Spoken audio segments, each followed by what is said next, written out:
places, and we are live. All right, give me a second here, Bertie Bert. Let me share to a couple spots. What's up, guys? Welcome to the Angry Hour. We're going to be chatting with Bert, a real life friend of mine. I heard somebody's phone. You got your phone on?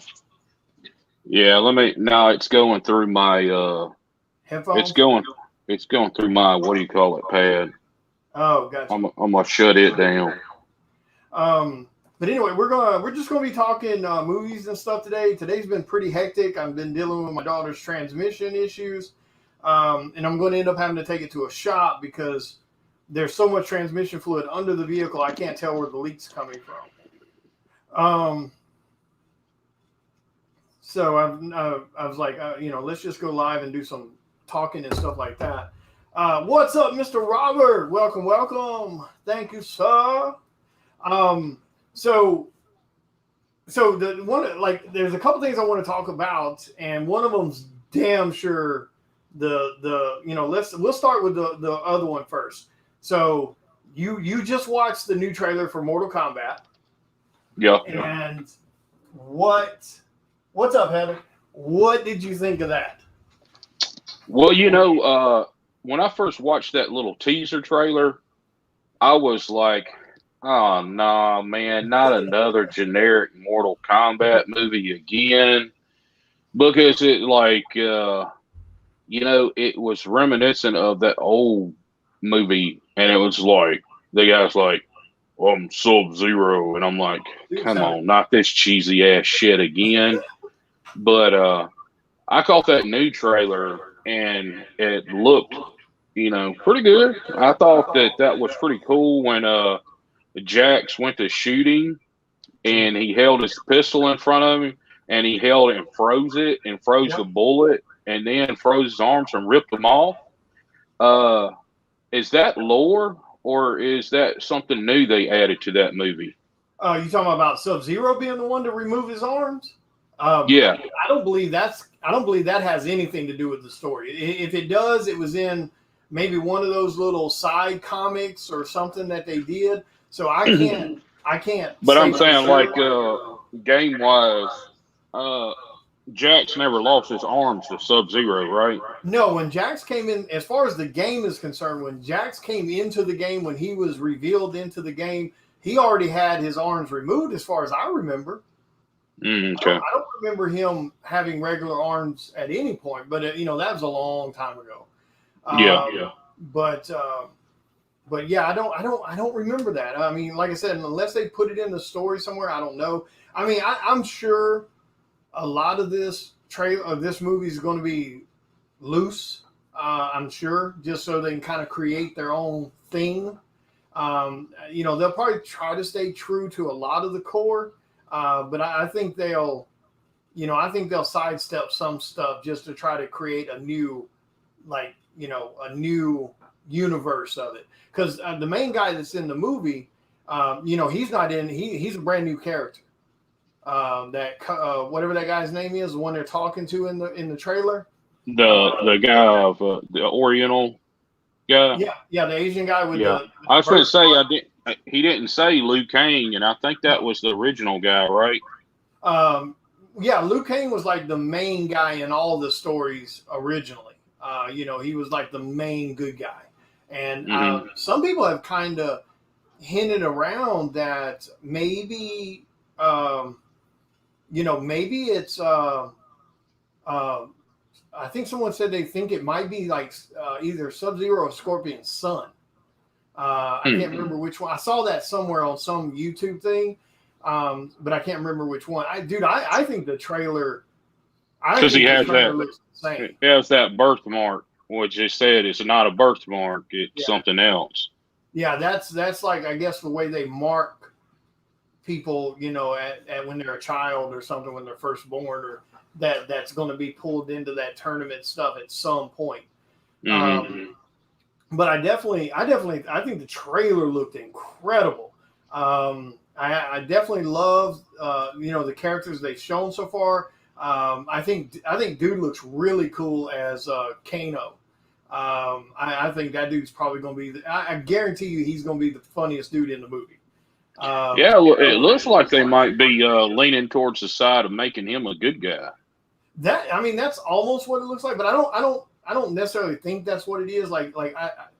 I think when they mark, because if they're marking these people, whether it's what's up, Christopher, whether it's a divine marking or by Raiden or someone, or someone's intent, or someone who runs the tournaments are marking children. Mm-hmm. I mean, you don't know whether someone, just because, again, even if it's a divine marking from Raiden, you don't know who's going to be a good guy and who's going to be a bad guy as they grow. So, right. I think it's just one of those things. It's going to be, and I think that'll make it more interesting if they do it that way. If they treat it to where it's not, all good guys, that the people are having to work together if they want to survive. I think that'll make for a more interesting story, that's for sure, because you'll get a lot of, inner clashing between the actual contestants and not just them against them. So that'll be pretty interesting. And dude, man, the way they were doing Sub-Zero with the whole slashing Scorpion's arm and the blood flying up in the air, and then Sub-Zero freezing it mid-air and turning it into a weapon, those little kind of like little fight cut scenes. Mm-hmm. And then the ice thing from his feet, and he threw him through the wall of ice. Dude, I think this movie is probably going to be insanely good, as long as it's weird writing.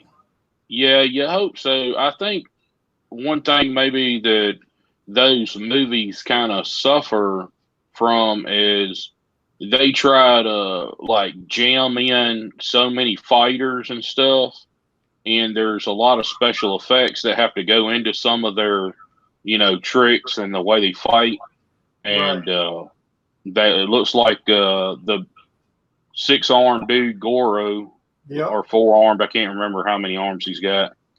It looks like he's in it too. So, I hope he don't look too cheesy. I hope he looks pretty good. I only saw that one little quick clip of him in it, so I couldn't really tell. Real cool, yeah. I'm just sharing to a couple more places. I think, I do find it is a little different, and it's not a bad thing or anything, but it is a little kind of odd that that Sonya is running this thing. And what I mean by that is not because she's a woman, but because she was never like an A character. What's up, Sarah? As far as I know, she never was. So, it's kind of weird that she's running that, she's working with that elite force. Well, that's not weird, but it just seems odd that she's put to the forefront instead of which it still would have been odd even if it was Johnny Cage. I guess that's what's odd to me, is the fact that the person kind of running the show is a Cage. You know what I mean?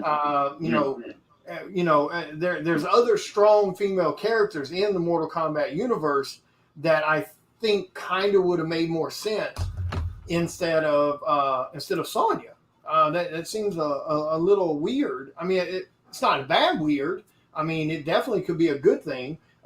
It's just kind of out of left field considering who some of the characters they could have used. Yeah, I think though that I believe as that game progressed, I believe she started leading this big tactical team in the game also, because I know her look changed up a little bit, but it's kind of weird that we're getting Sonya, but where's Liu Kang? Because they exactly. That timeline's a little weird unless they're just we're just going to go away from the whole Liu Kang character altogether. But they might explain that it's that he's just, maybe he's dead. Oh, wait a minute. I thought it did show Luke. Was that not Liu Kang that created the dragon? I thought that was one of his abilities.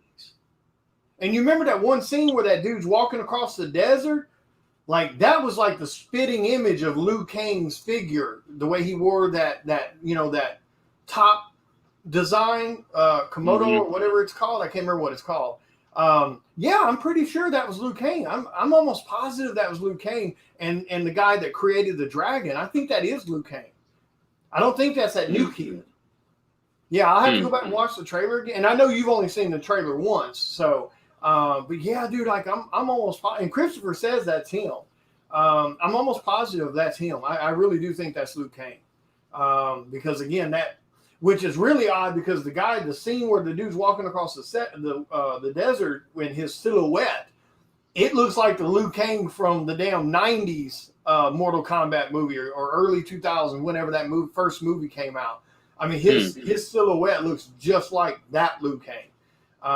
But yeah, I'm pretty sure he's the one that did the dragon. Yeah, I'm pretty sure of that. Or is there any certain character you're hoping? Now, you saw that one at the very end. Again, I know you've only seen the trailer once, but did you see at the end when they said finish him, and it showed Kano ripping the heart out of that beast? Oh no, I think I might have saw a different trailer, or I didn't see. Maybe there's the teaser trailer, another trailer, and then there's a little one that's more extended. It should be a teaser trailer and then a Red Band trailer, and that should be the only two. And the Red Band trailer is the one that dropped the other day. Yeah, check it out again. Maybe you have watched. Maybe that could be why you didn't notice Liu Kang. Maybe you are watching the wrong one. Check it out again after we get done and see that. But there's this scene where he says finish him, that he rips the heart out of something, and man, it's a really weird looking beast, and I'm kind of hoping it may be like reptile in reptile form or something, because it's kind of got this head that comes over, so he's he's kind of got this big chest and arms, or it could be Baraka. That would be badass too. Yeah. Charles said he hopes that smoke or reptiles in it. Man, really and truly, offhand, I can't. I mean, don't get me wrong, I love Mortal Kombat. I played the hell out of it. Offhand, I can't decide. I can't really think of anybody that I just want to go, holy shit, I hope they're in this movie. Like, because Sub-Zero is my favorite, and Scorpion. And they're in it. Kung Lao, I am glad to see Kung Lao's in it. Well, they said so far I was like not very impressed by the way that Scorpion looked. Now, of course, he didn't really do much in it, other than he threw shot its little thing out and said, "Get over here." Yeah. But they didn't really show a whole. They really featured Sub-Zero in that more than anybody. Well, I got a feeling he's going to be the main antagonist, I think, is what's going on. I'm really confident that he may be. I think he's probably being sent to Earth to try to kill the combatants, which is why they he bumped into Jax and Sonya's military team. So I think that's what's going on. Because if I remember correctly, I think that's what it was in the original storyline. Is like Sub-Zero, he was bad or being controlled or something. I can't remember the exact details because that was so long ago. But I'm pretty sure he was straight up bad when they first put him in, for whatever reason. So I don't know. Yeah, it'll be interesting. Offhand, without going back and looking at the most recent Mortal Kombat, I can't think of anybody that I would just really just want to see in the movie. I'm wondering, are they going to have Melina? Or Jade, not Jade, what was her name? The one with the teeth? Now, I think that was her that lit that side. Yeah, I think that's who that was. But you remember in the movies, they had that one, I think that might be Melina, the one that lit that side. Yeah. Or is that princess from the other movies? I think it's whichever one. The one that was licking the side, I think that's like the one with the teeth. Yeah. Is that Katana? Is that no? Good. Is it? I thought Katana was the what's his name's daughter. The Emperor's daughter. the chick that yells, Siren or whatever her name. Uh-huh. I thought that was Katana. Katana didn't have those teeth, did she? God, I haven't played that game in so long. Melina, I think, is the one that has the teeth. Christopher says that's the one that licked the side. And I'm pretty sure that's the one when she takes her mask off, she's got all these teeth. Yeah. I think that's who that is.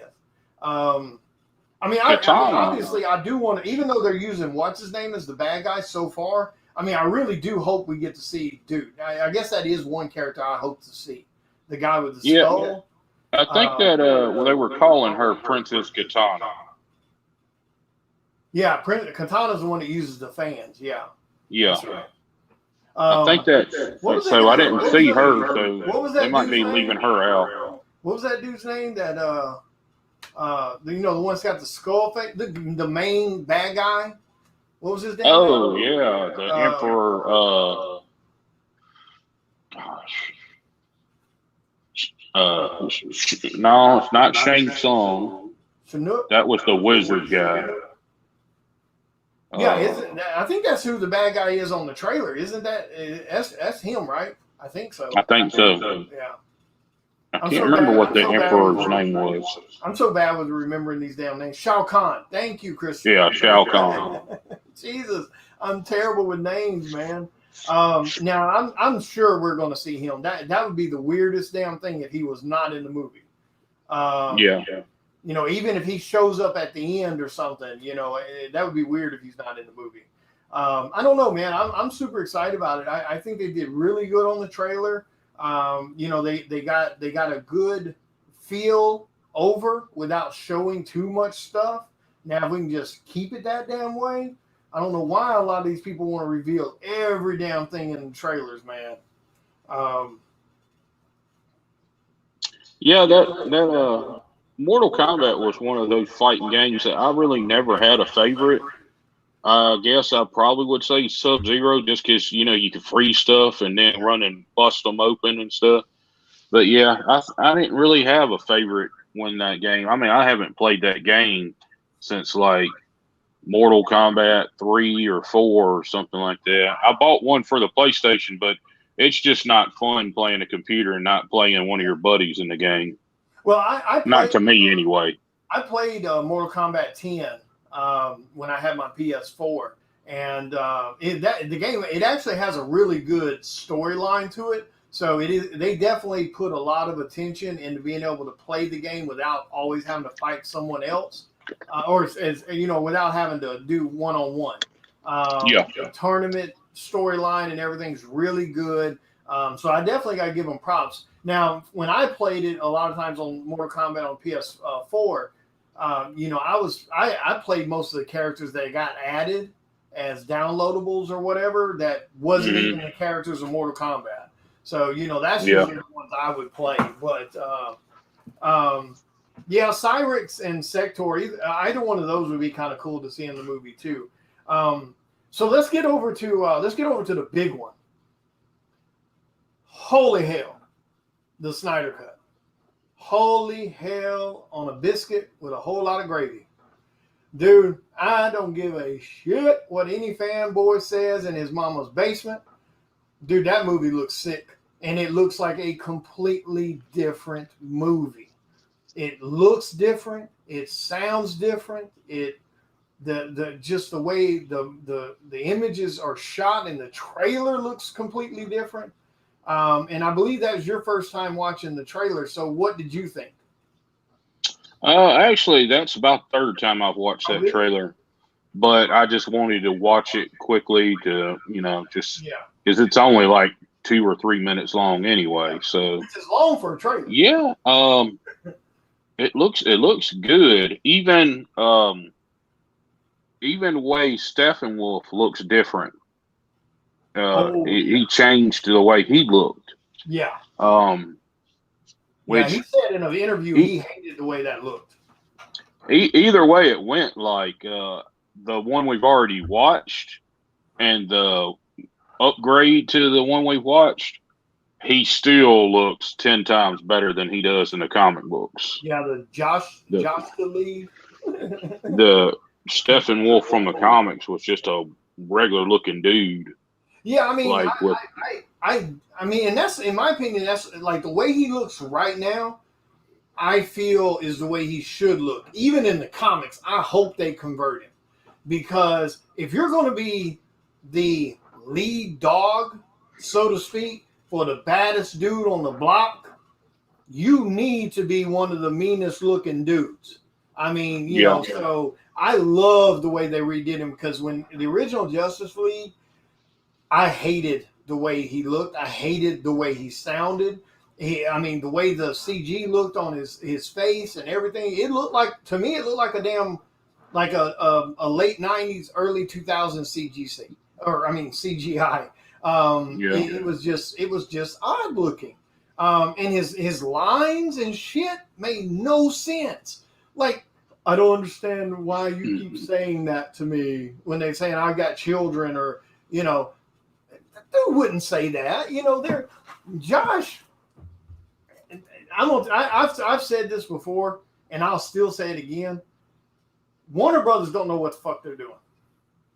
Period. That one dude that caused a lot of the shots at Warner Brothers, and again, I'm sorry, people, as usual, I can't remember the guy's name, but he's the Asian dude from Warner Brothers.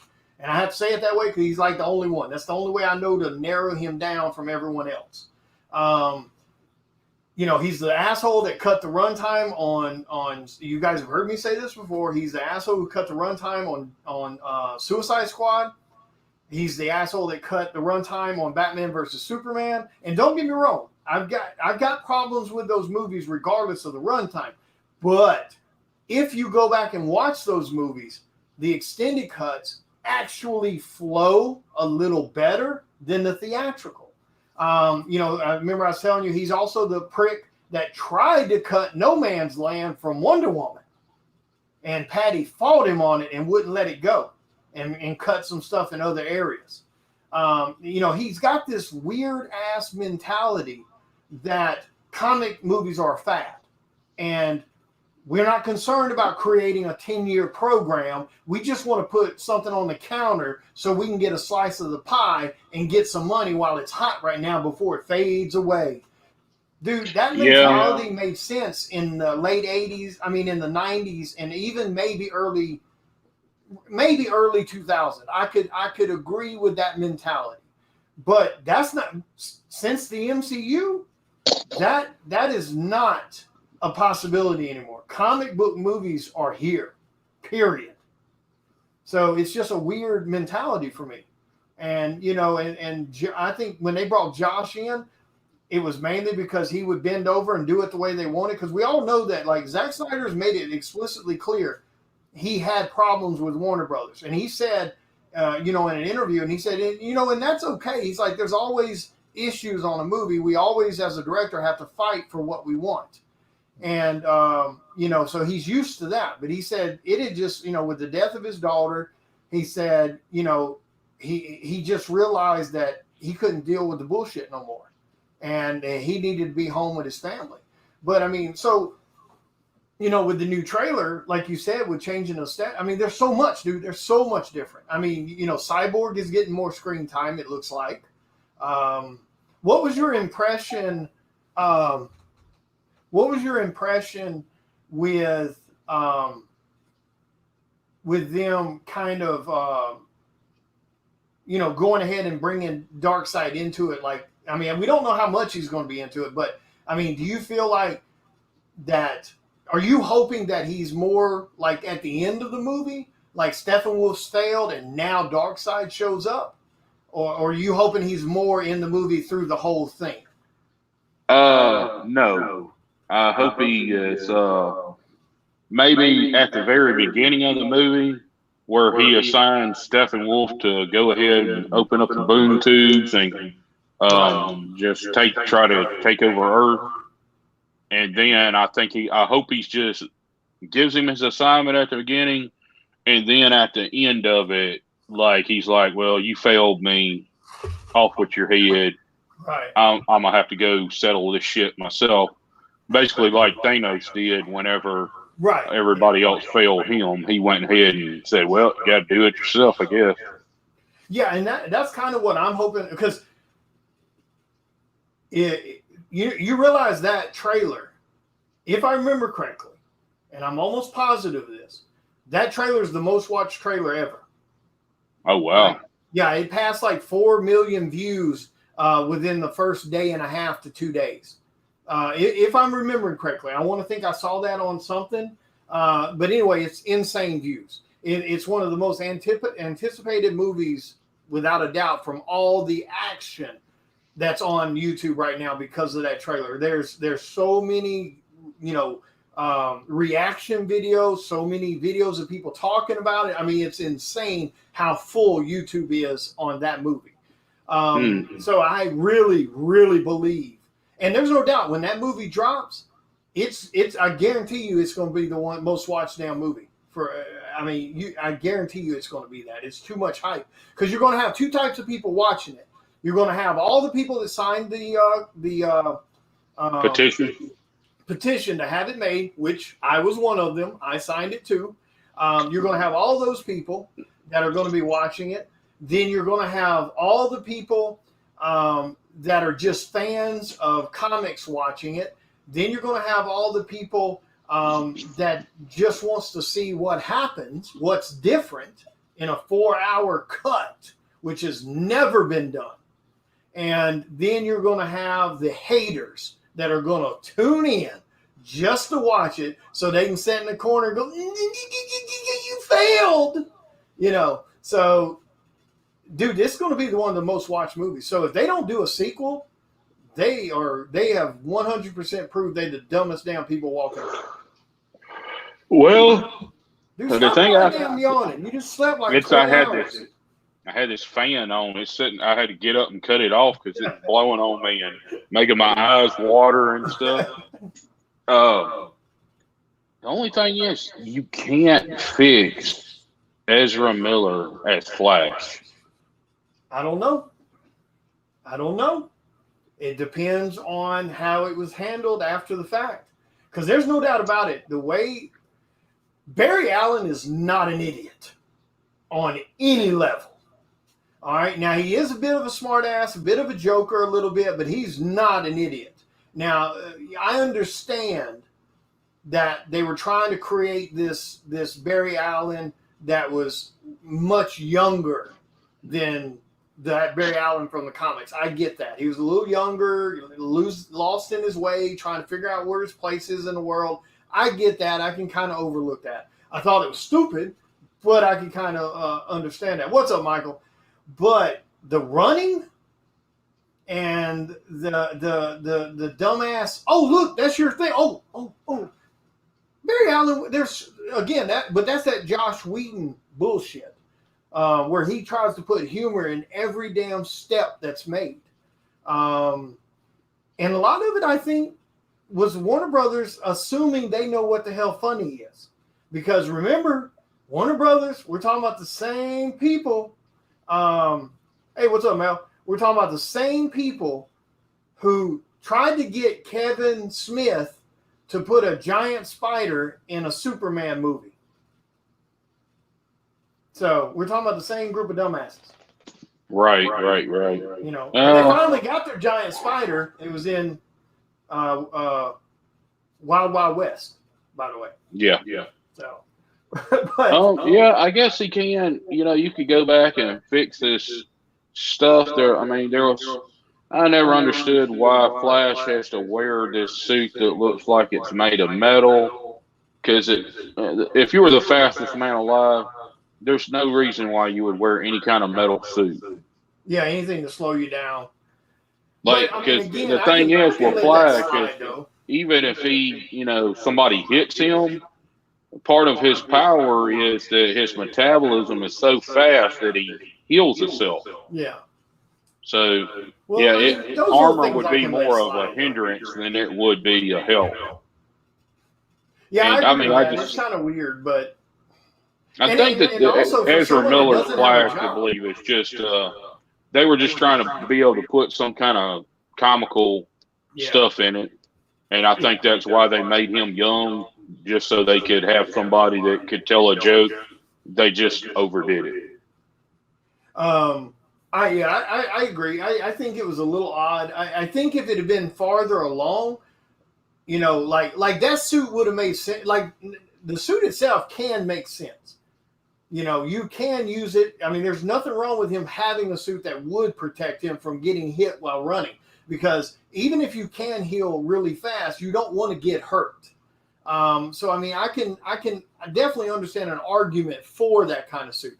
And if the suit is definitely more rounded and things like that to be a little more aerodynamic, I get that. It helps you be faster. So there's a lot of arguments with it I can justify. It didn't make sense for someone who had apparently no job.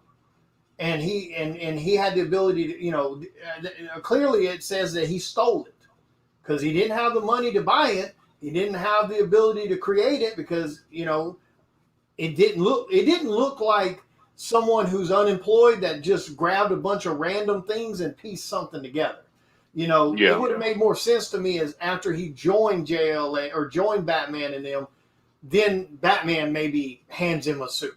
That would make a little, kind of pulled a Tony, Tony thing with Peter. Here's you a suit. I could have bought that. It's just the little weird jokes that he made. Well, I've never really saved anybody. I just kind of push. I don't know. A lot of it was kind of weird for me. The thing is too is like that weird ass running sequence.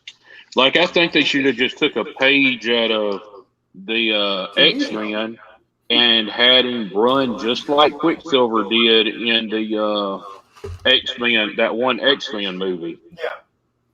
Because I thought that was pretty cool. Oh yeah. When Quicksilver enters in and he's trying to break Magneto out of that prison, and he's just like, just using his finger and pop, pop as he runs by, just knocking all the stuff out of the way.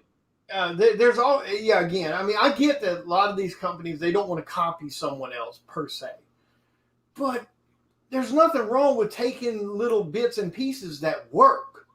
So, the way that running style is, it works. I mean, hell, they could have used a similar style to what the TV show does, and it would have worked just fine. So the running was the biggest thing for me. That was the thing that annoyed me the most.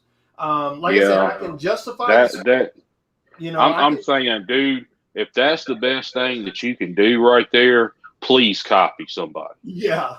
So because I would rather say, oh, they got that from X-Men than to have put that shit on them. Yeah.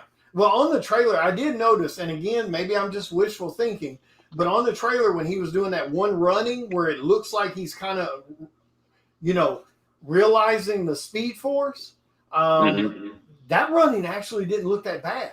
So I don't know if maybe they have adjusted some stuff. I don't know. Because according to rumors, and Zack Snyder may have said this on something, I can't remember, but supposedly there's no reshoots. Like every bit of this stuff is all brand new stuff. Like supposedly there's no reshoots in none of this. So I don't know. Mm-hmm. So I mean, if we're getting a whole 2.5 hours more of brand new stuff, they did finally go back and adjust, some of his running. I don't know. I mean, I'm hoping because I know that one pissed Shelby off big time. I imagine she's a super fan of Flash, so for them to do such an injustice of that character, it's so bad. Yeah, and it's just there's a lot of things I'm super excited about. The only tweak I wish they would have kept in, and it may happen, it still may happen, but I really wish when Darkseid was walking, he had been walking. I know this is going to sound stupid, such a minor thing to be worried about, or wanting, but I really wish he'd have been walking with his hands behind his back. Because that is his go-to pose. I think he sleeps that damn way. So, every time you ever see him, it's either hands behind the back or his hands are around somebody's throat. So Yeah, I think if you were to knock Darkseid out, he would fall face first with his arms behind his back. yeah, exactly. Yeah, I agree with that too, Danny. I'm sure the helmet is purely about communication stuff, but I don't know, man. The trailer just, dude, I had goosebumps on the trailer, and I don't even, I truly don't even remember the last time I had goosebumps from a movie trailer. So I mean, I'm super excited about it, man. I'm excited that they're using the black suit. Um, I'm still kind of, I know there's tons of stuff they're not going to show us till the movie. Are you hoping they're going to put an actual Green Lantern in it? I mean, we know we did get one. We got the guy that was fighting with the old gods when Darkseid first came to Earth. But as far as I know, I don't think we're going to. yeah, I think the only thing they put out is that Jon Stewart would be in a series on HBO Max. yeah. See, that's what I'm kind of wondering. Now, again, I think there's going to be some stuff they're not going to tell us. So, and that would be a great one to throw in there. Now, if they do throw in a proper Green Lantern, now there's no doubt about it. If they don't do Hal Jordan, there's going to be a lot of pissed off people. But there's going to, and now me personally, I don't necessarily have, a dog in the fight either way. I just want to see a Green Lantern. I'm cool with it being Jon Stewart or was that his name? Yeah. Okay. Or it being Hal Jordan. I'm cool with either. But I don't know. I mean, this really seems like I really think there's going to be one because it just seems really odd to have this type of reshoot. I mean, this type of thing going on. 4 hours worth of movie. And the core JLA and there not being a Green Lantern. I can't remember when they were shooting. They had that scene going on, and that big battle was going on. Was that Green Lantern? Was that Tom or Ray? I have no clue. I have no clue. I don't really read Green Lantern. The alien that has like the weird bat wing looking ears, and he's got like a nose that comes like more like a beak. Oh, I know who you're talking about. No, I don't think so. I don't think that's who that was. I'd have to go back and look, but I don't think that's who that was. Because I don't remember the beak thing because he's kind of yellow, isn't he? Skin tone? Yellowish orange. Yeah. I don't think that was him. I think that was just some random. But I don't even remember getting a good look at the Green Lantern that was fighting. It could have been I don't know what his name is. The guy that gave Hal his ring. Yeah, that's what I was gonna say. I know it definitely wasn't him. Because his skin's like pink or something or pink purplish looking color. So I definitely know it wasn't him. This guy was kind of slender. If I remember correctly, like he had like a slender build, if I remember. So what's there's one thing that Zach did. If it had been me, there's no way in hell I would have done it. I would not, even though I was going to show it in the trailer, the Valentine's Day trailer. I would not have shown the damn photo 2 days before the trailer, and that was Jared Leto. I would not have revealed that photo right before that trailer dropped. I would have let that trailer drop just be the absolute shock to everybody. And dude, I'm excited to see the nightmare sequence. I hope we get a lot of it. Because I those are my favorite kind of stories, are the ones where the heroes are just beat all the way down and they got to try to figure out a way to turn it all around. Like back when Batman got his back broke, even the Long Halloween, pretty much, it had Batman just beat down, so to speak. Hush, same scenario. So I love the idea of the nightmare thing. What do you think about the Jared Leto thing? Because I think it's going to be badass. Yeah. I just hope it's not a whole lot of it. that we just get a little bit of it because I don't want it to like overshadow the movie. Yeah, I I agree. just want it to be just a little bit of a taste of it since we didn't really get that much of a taste of him in Suicide Squad anyway. Right. So I'm hoping that that's the way it's going to be. It's just going to be like a couple sequences where, you see the Joker, he has a little bit of banter back and forth with Batman, and that's about it. And you realize that, dude, that's going to be that conversation, because obviously the scene they showed in the Nightmare world of Joker sitting on that car or whatever he was sitting on with the SWAT vest and that rifle in his lap, that was definitely the first time him and Batman had talked as far as like what's been going on. That wasn't like they've already been chit chatting and now they're saying something again. Like that was the like first face to face apparently since all this shit had happened. Right. And dude, I'm excited to see how that conversation's going to go, because that means that's probably the first time Batman may be having a legit convo with him, because the Nightmare world, I think time wise, is like 5 years after JLA movie. Like if that had happened, it's like 5 years after that. So that's not a lot of time. So it's I'm curious to see that conversation because of Joker killing Robin. And which Robin? Yeah, because it doesn't let you know. No, you have no clue. And if it's only been 20 years, when that Batman movie came out, Batman versus Superman, Batman versus Superman, right? Yeah. That was only 20 years. Batman had been, Bruce had been Batman for 20 years. So, where's Nightwing? Yeah. I mean, how long did he train, in the comics? He had to have trained Nightwing at least, 15 years? 10, 15 years? How do you think he was when he walked away? Maybe in his early 20s? If you were trying to younger than that. Wow, because really? because he was with Batman, and then he joined the Teen Titans, and he was with the Teen Titans for a while, and then while he was a Titan, he became Nightwing. Okay, so then it's possible then this could be that Robin could be what's his name? What was his name? Tim Drake? Jason Todd. Jason Todd. Yeah, thank you. Jason Todd. So, okay, so time-wise, so in that 20 years of him being Batman, so that could be Jason Todd then. Mm-hmm. Because I hope it's not Nightwing. Even though I'm not a Nightwing fan or nothing. Hey. Just watch your mouth. Storyline-wise, I really do hope it's not Nightwing. I think that would be such a lost opportunity for future stuff.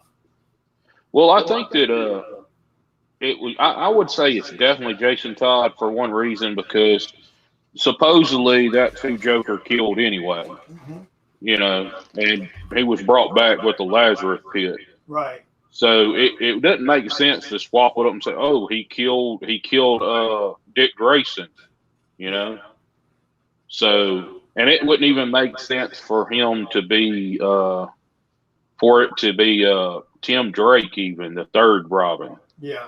Or even Damian, Yeah, well, it definitely, time-wise, there's no way it could be Damian. That wouldn't fit into it at all.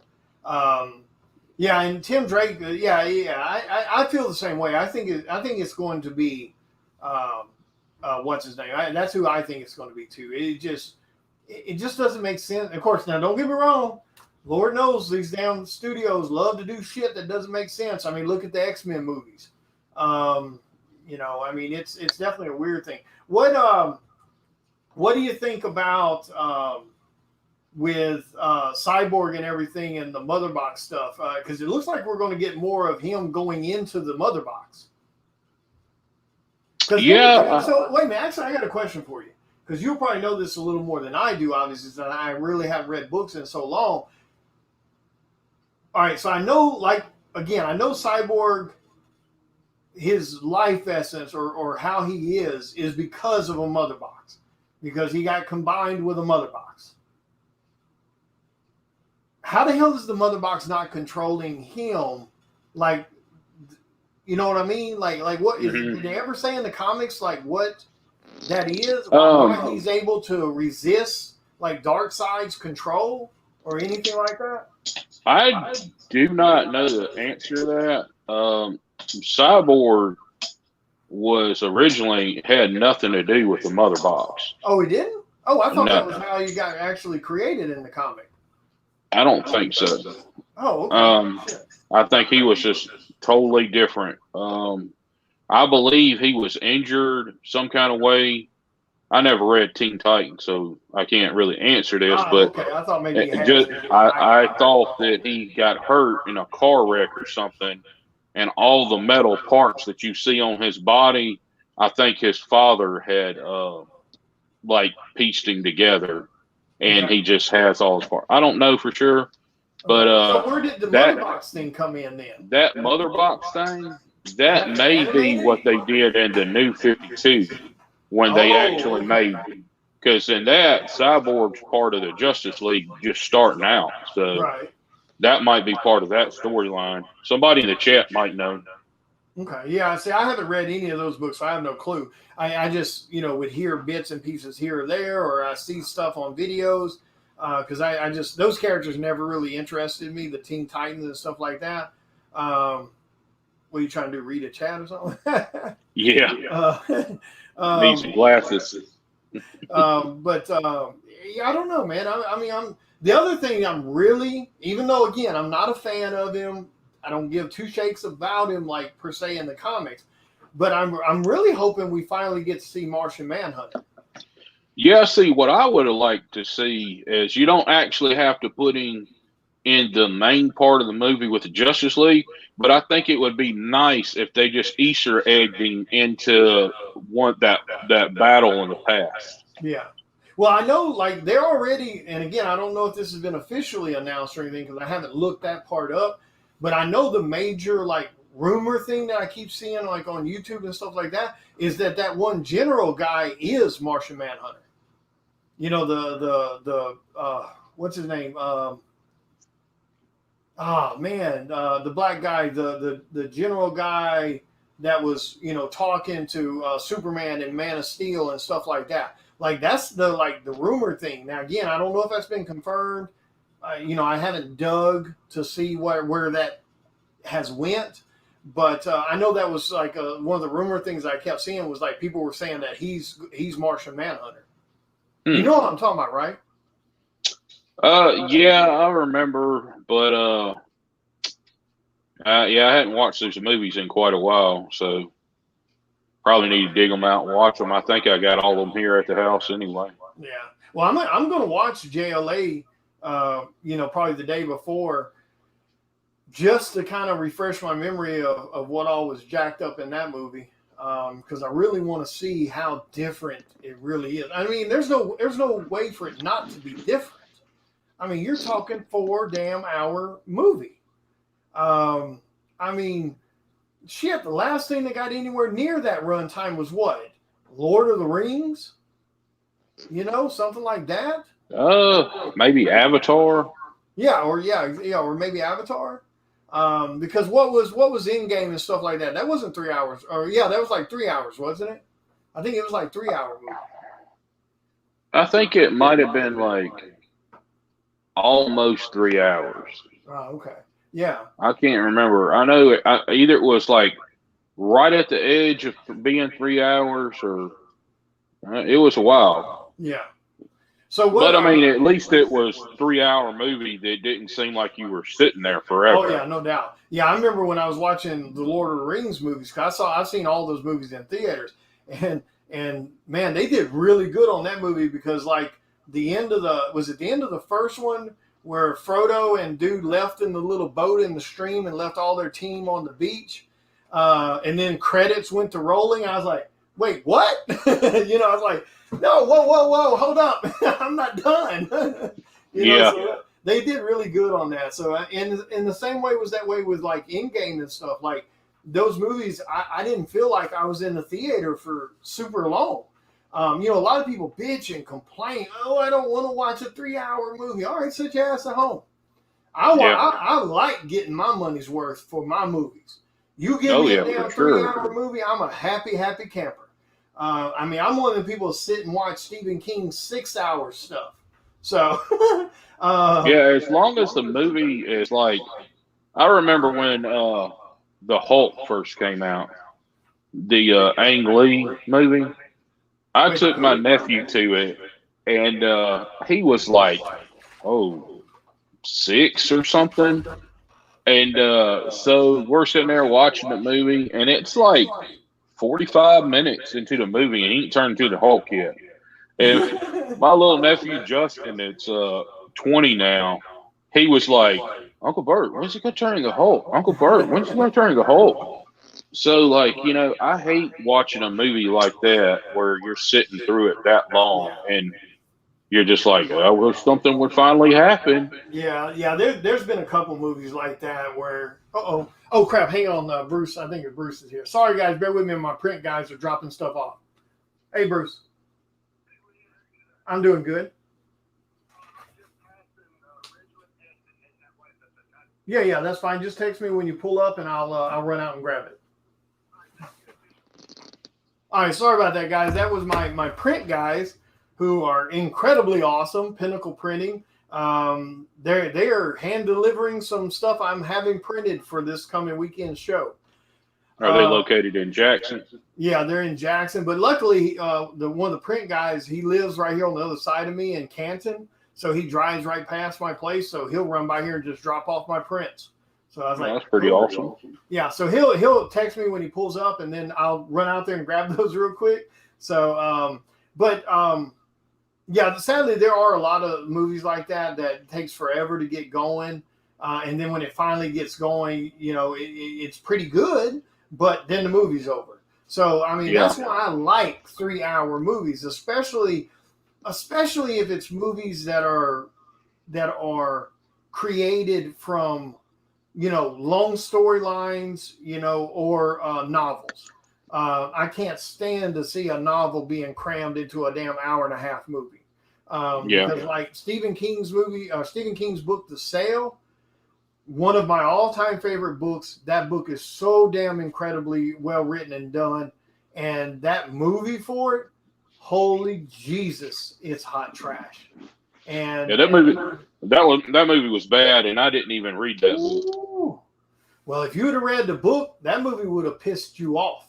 I had the same thing that happened to me with the movie Aragon. Luckily, I saw the movie first, and I thought, okay, this is pretty cool. Then I went straight to the damn bookstore after watching that movie and bought the book. And it's so different that I was mad. It pissed me off. So, I mean, I like 3-hour movies. The movie, about the first, I'd say 10 minutes, 15 minutes of the movie is like the book. And then after that, it just it takes a left turn real quick. Yeah, the only thing it has in common with the book after the first 10 or so minutes is the names of the people. That's it. Yeah. Because even the characters aren't who they're supposed to be. The chick and all them other people, they're not even elves in the movie. They got regular little ears. The dudes that are supposed to be the big orc-like things with the tusks, just 7 feet tall, were regular humans. The dwarves, regular humans. Like, they didn't put no money in shit. If I'd have been that kid, I'd have been like, nope, you're not doing my movie. Not like that. I think he just wanted to get it out there. Of course he did. That's money. Because for him to actually write that book, when he wrote that book, to get that book published, his mom and dad put a second mortgage on their house to finance Howard to get his book made. So more than likely, now the book sold well. And it sold well. But, he wrote the first one when he was 16. Now, given he had an advantage. Both his mom and dad are editors, so he had an advantage. He had help, but still, that's an incredible thing to do. Because again, I've read all 4 of those books twice, and they're thick books, and I've read all 4 twice, and they are written extremely well. And again, like I said, I know he had help. He's, people that's been around books all their, life, but still, it was very good. So yeah, I haven't read all those books. 3-hour movies. I've always meant to go back and read them. I've read Aragon, and I've read the second one. I can't remember what it was called. They're in there. Otherwise, I would tell you the name of them. I know one of them's called Inheritance, and one of them's called Bersinger. Yeah, I think, but I can't remember. The second one. I've read 2 of them, but I hadn't read the third and fourth one. He's actually got another series out now too, but I don't know what it's about. Oh, okay. I'll have to check it out and see what it is. Well, definitely, you damn sure need to finish the books, man. The third and fourth book are really, really good. It's action through the whole damn 2 books. I mean, tons of action. A lot of great characters and stuff like that. So definitely check that out. So have you been watching WandaVision? That's what I was just about to ask you. Are you caught up on it? Oh, all the way. Okay. All right. So I'm going to go ahead and give people a notice right now. We're about to talk WandaVision. So spoilers are going to be happening. If you don't want to hear anything, and at this point, to be honest, if you haven't watched it, you're probably not going to watch it. So heads up, spoilers, 1, 2, 3, 4, 5. Yeah, that WandaVision's pretty good. It's so good that me and Sean are both watching it together. She's like, I started watching it when the 5th or 6th episode came out. I was going to go ahead and just wait for the whole series to finish up, but Jacob and Adam watched it, and Jacob was watching it every week as it was coming out. Then, like 2 weeks ago, he got his brother to watch it. His brother binged all like 5 or 6 episodes that night. So we ended up, we tuned in when there were 6 episodes, and we binged all 6 of them in a row. And then we watched the 7th episode that came out this last Friday. Yeah, we absolutely love it. I'm watching it. I'm not sitting back going, "Oh my God, this is incredible." But I just think that it's just something totally different than what you're used to watching. But a lot of people that are bitching about it, it's because people have forgotten what it's like to watch a TV show. And that's the way this is done. It's done like it's a TV show. So, a lot of people don't know how to react to that, I think. I like it that every episode is like a decade ahead, decade. And it went through like all these different TV shows through the years. Yep. And remember, I told you guys, back like when Endgame came out, I was like, you watch. And I said this even before Doctor Strange's second movie was announced. I said, you guys watch. Wanda's going to be the result of the multiverse. Whether she causes the multiverse or whether she just accidentally opens the door to the multiverse. I really believe that it was going to be Wanda. And I still believe that. Obviously it is. I mean, she pulled in, Pedro's recast, so to speak. So we already know that somehow she's tapping into the multiverse because she pulled his ass in. Now, I wasn't as impressed as I avoided every week. I avoid Facebook to make sure I watch the show with clean eyes. But so I did see a few things where people were going, "Oh my God, the ending!" All these posts and hell, I went into it thinking. She opened the door. I mean, I went into it thinking, Professor X or something was going to be on the other side of the door. And it was Pedro. And I was like, well, that feels like a sexual experience most women have. I'm very disappointed right now. I fell for I wasn't super I fell for some stuff. I saw a trailer. I saw this trailer. And I hadn't watched WandaVision yet. And Jacob had told me, he said, well, there's something that happens in episode 7 that's a surprise. I said, "Oh, okay." So I was like, "I'm still not going to watch it. I'm going to watch all of it all at once." Right. So I saw this thing, and it said WandaVision, and it had a freeze frame, but it was Andrew Lincoln from The Walking Dead with a Magneto helmet on, Holy and I was crap. like, Somebody okay, trolled you guys. yeah, I got super trolled, dude, because I was like, I didn't watch the video, I just saw that steel frame, and I was like, that's interesting, which looked cool because he just had this like he had Magneto's helmet on, but it was Right. like kind of like a black looking helmet, Yeah. and he had a beard like mine, and it was all gray. So I was like, oh, maybe Andrew Lincoln is playing Magneto. I was like, that would I be think that would be a cool. pretty cool cast. I think you could do it. I think Yeah, it'd be because interesting. so and it was advertised in WandaVision episode 7. So I was like, oh shit, is Magneto showing up? So I when do that know knock, this. I think we when only that have knock at the what? door happens, I'm Yeah. expecting it to be Magneto, and then it's Pedro, and I was like, oh, okay, Yeah. I Yeah, got like I trolled. said, if I hadn't seen all the hype on social media, like luckily nobody posted a photo, but it was just the oh my God post. I mean, Yeah, just stupid excitement about that door opening scene. And so I went into it with all that hype. I was expecting Professor X to be on the other side of the door or Magneto on the other side of the door, something like that. Pedro was damn sure not on my radar as being the one, even though I was preaching all that, she was going to be responsible for the multiverse stuff. I still, looking at the hype, that's not what I thought. And well, that's kind I still of don't the think what's her name's speculation gonna of how the mutants come to get Yeah. into the MCU is that she will be the one that ends up, you know, causing something to happen where they all start showing up.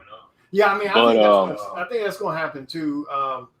Again, whether she creates the mutants for this universe, but I don't think that's going to be the case. I think it's going to be just.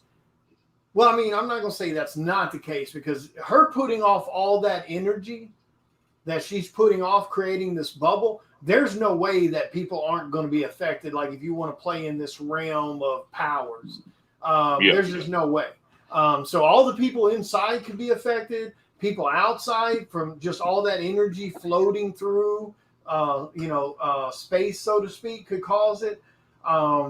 I definitely think, like I said, the multiverse is a given. There's no doubt about that. But I still think someone else.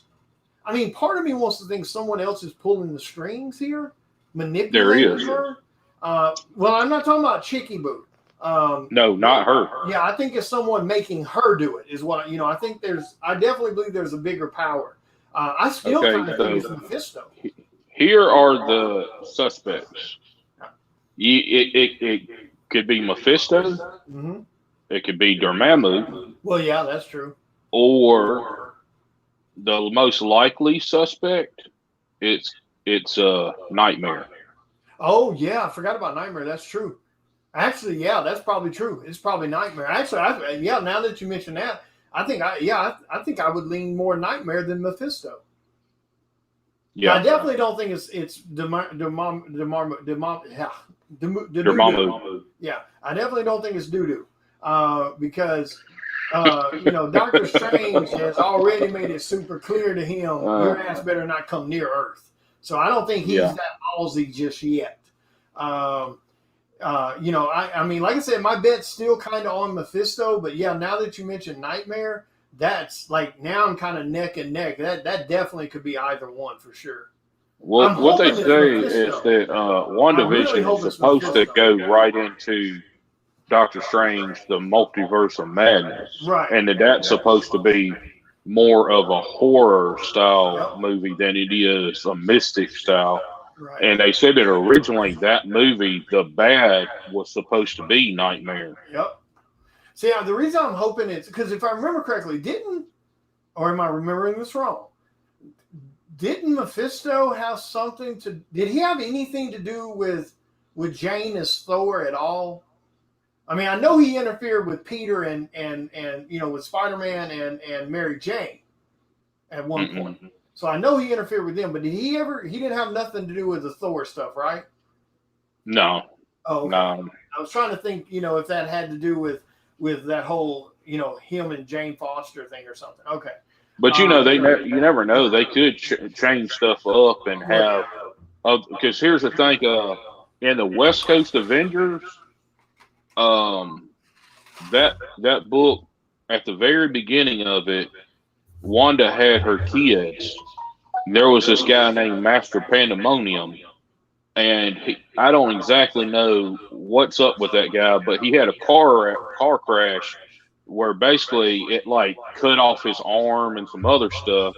He did a deal with Mephisto to save his life. So Mephisto saved his life, but it made him a doorway to demons to be able to come out.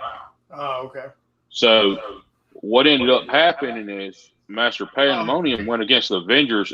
And, you got the call. Let me walk out here and grab this from Bruce. I'll be right back. Everybody, I'll be right back. Don't go nowhere. Talk amongst yourselves. I'll be right back. Let me grab this from Bruce. Yeah, Christopher says it has to be Mephisto. That could be Christopher. The thing is with Master Pandemonium, basically working with Mephisto, Master Pandemonium absorbed Wanda's children into him, so that might be how they get Mephisto in this. Because I believe it's going to end up, what's going to happen is Mephisto is going to end up taking her children, and she's going to look to Doctor Strange to be able to try to get them back.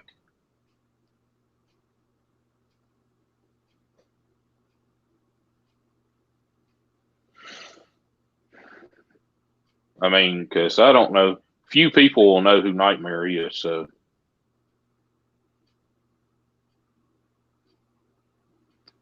Hopefully it's Mephisto. I mean, I'd rather have Mephisto anyway than Nightmare.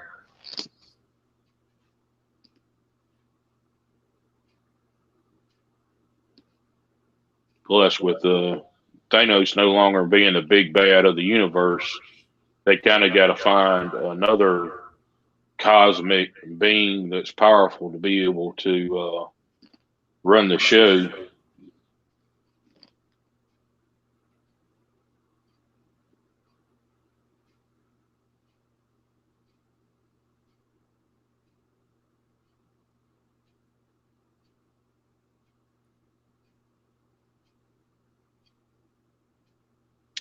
Some people are kind of saying that book that Agatha had may be the Darkhold book,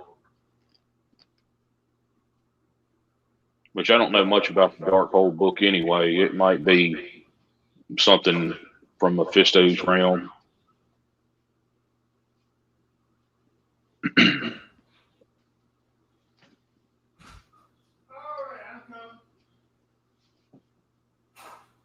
Oh, that could be true too, Chris. That might actually bring Ghost Rider into the MCU. See, I had to have some new bookmarks made. Oh yeah? They're blank on the other side, so you can draw on. Yep. Dude, I'm so ready to see a damn proper Ghost Rider, dude. Oh, dude, I heard y'all talking about Ghost Rider. I'm so damn ready for that. Yeah, so what you were missing that I was telling the Angernauts was that in the comic book, Master Pandemonium, he absorbs Wanda's children into himself. And that might be how the WandaVision ends, with Mephisto taking her children from her, and then she goes to talk to Doctor Strange to try to get them back. Oh, okay. That could be interesting, because there's only like, what, 2 episodes left? Yeah. Is it 2? Yeah, right, so there's 9 episodes, and I think we just watched the 7th. So that's my theory on how WandaVision ends, is Mephisto's going to take her kids from her. Dude, you realize with only 2 episodes left, even if they're an hour long each, dude, there's a lot of stuff they got to wrap up in 2 episodes. Otherwise, Yeah. this show is going to be weak as hell. Because again, it's not like it's been super, exciting and super edge of your seat through every episode. It's been a bit silly and it's been a bit fun and, with a little bit of story twist here and there. But, there's not a lot of that MCU action. You know what I mean? So they got a lot to have to try to wrap up in just 2 damn episodes. Yeah, I knew that Agatha. I was thinking, I was like, this bitch is acting the whole way. The whole time I was watching the show, her little bit, I wasn't buying it a bit. Yeah. I knew as soon as that she popped up and say, "Oh, I got magic," you ain't the only one that's got magic. I knew that happened the whole time. I was like, she was just acting like too much little, I was like, I'm on to you, woman. I was like, ain't nothing wrong. Yeah, that's why I just wonder where they're piecing Monica and Rambeau, her character. I wonder in how that's playing out. Only thing I can think of is somehow she's going to get Scarlet Witch out of that place. That's the only thing I'm thinking about. Because I was like, what's the purpose of her character being there? Yeah, I agree with you because, I think that, and probably a lot of it is that was their way of giving her powers because apparently, she's, she becomes, I can't remember what her damn name was. Captain Marvel. Well, no, not that name. The other one, what she became later. Photon. Yeah, I think that's who she's supposed to be in this, not Marvel. I think they're gonna go straight to Photon or something. I don't know, dude. Like I said, man, there's a lot to wrap up in 2 damn episodes. Because again, what's the point of the children? Like, there's no point of the children yet. So that's an end that's got to be tied somehow. Who put them there? That's another end that's got to be tied. Where the hell are the rest of the Avengers? I mean, they know that she just lost her brother, then she lost Vision. She's all alone. Where the hell are all these people that can? I mean, look at the conversation him and her and at the end of the end of Endgame. I mean, look how kind of close, her and Hawkeye were. Because they both shared a loss. Where's he? How does no one know that she? No one's checked on her. You see what I'm saying? That part is strange to me too. Yeah. Well, I guess you would think that somebody from the Avengers would show up and be like, "Hey, what's this big red anomaly?" What I kind of thought was going to be with the whole door opening. Like I said, I thought it was Professor X or Magneto, or I thought it was going to be one of the Avengers, and it was Pedro. Yeah. So I like I said, there's a lot to tie up. So let's jump over to something else. One thing people are saying too is that Pedro is actually Mephisto. Oh, but they're also saying that he could be Nightmare because every once in a while Wanda will look at somebody and she'll see them dead, like she looked at Vision and she saw him was dead, and then she looked at Pedro and she saw him and he was dead with all the bullet holes across his chest. Which would be impossible if it was Pedro, because Pedro was never dead. That Pedro, right. I mean, that version. So, that's a good. And you saw how he was talking to Wanda as if he knew what Wanda was doing. Like he wasn't under her spell. You know what I mean? Like he was talking to her as if he knew. That's a good point. He may actually be Mephisto, or he could be Nightmare. I'm betting that he's Mephisto for one reason. Nightmare, I think, has to exist in his own reality. He has to exist in the Nightmare land. Gotcha. And and Mephisto can just go wherever he wants to go. Right. Oh, okay, that's a good point. Oh, dude, I'm hoping it's Mephisto. Dude, man, I'm hoping it's Mephisto. So what do you all right, so let's jump over to another one. What do you think so far for the trailers for Winter Soldier and Falcon? It's just been real brief. I mean, I just think that's maybe going to be their comic relief type show or something. Yeah. So it's like, well, you know, I know they're leaning towards Falcon being like the Captain America style character, but like I guess they're going to skip Bucky being Captain America. Which, I mean, I'm fine with that. I don't think for me personally, I never really thought it made sense for Bucky to be Captain America. I think Captain America has to be a certain type of person, a certain type of morals, and you know that they won't compromise, they won't be they'll fight stuff even though people are necessarily telling them, oh, this is the right way to do it, like the way Steve Rogers stood against the Civil War, of the whole Registration Act. So I believe they might skip Bucky being Captain America anyway, just for the fact that when he was Captain America in the books, he wasn't very popular. Yeah. And he didn't have that same leadership that Cap had either.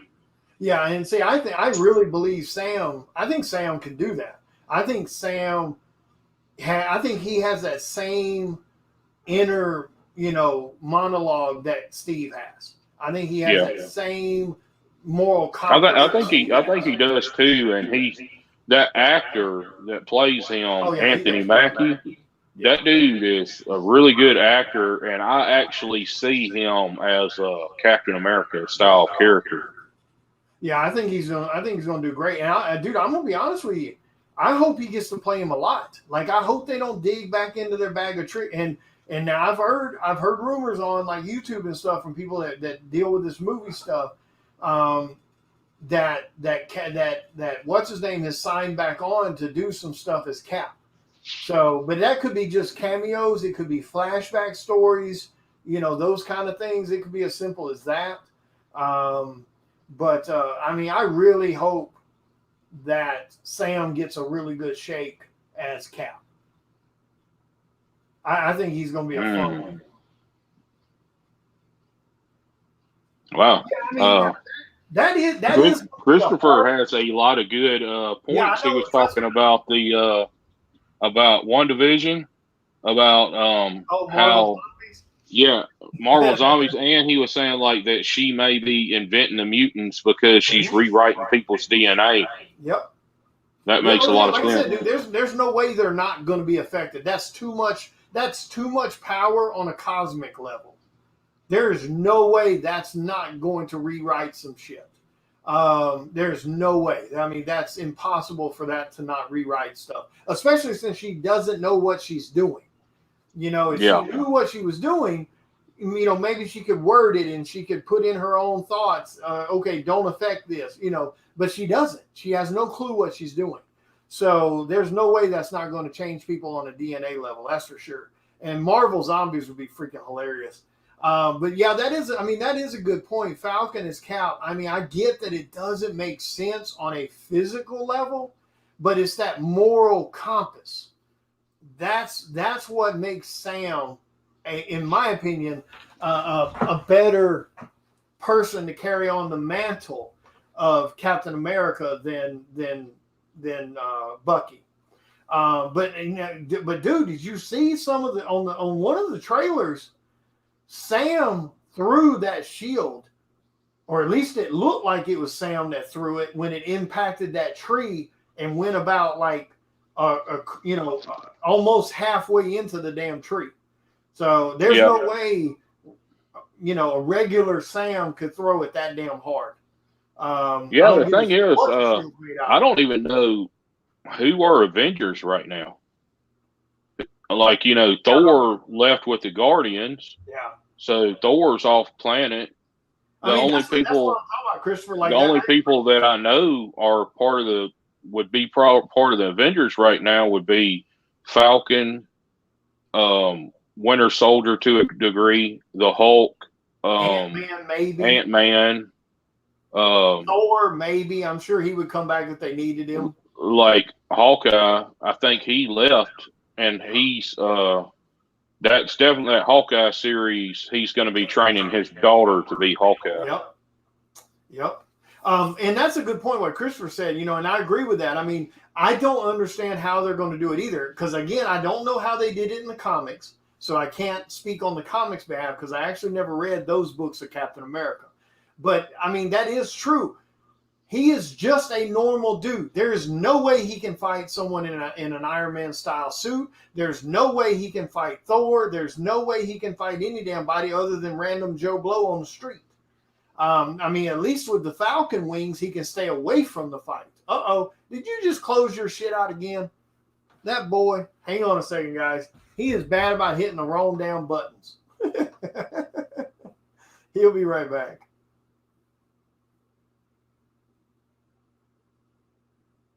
All right, let me add him back.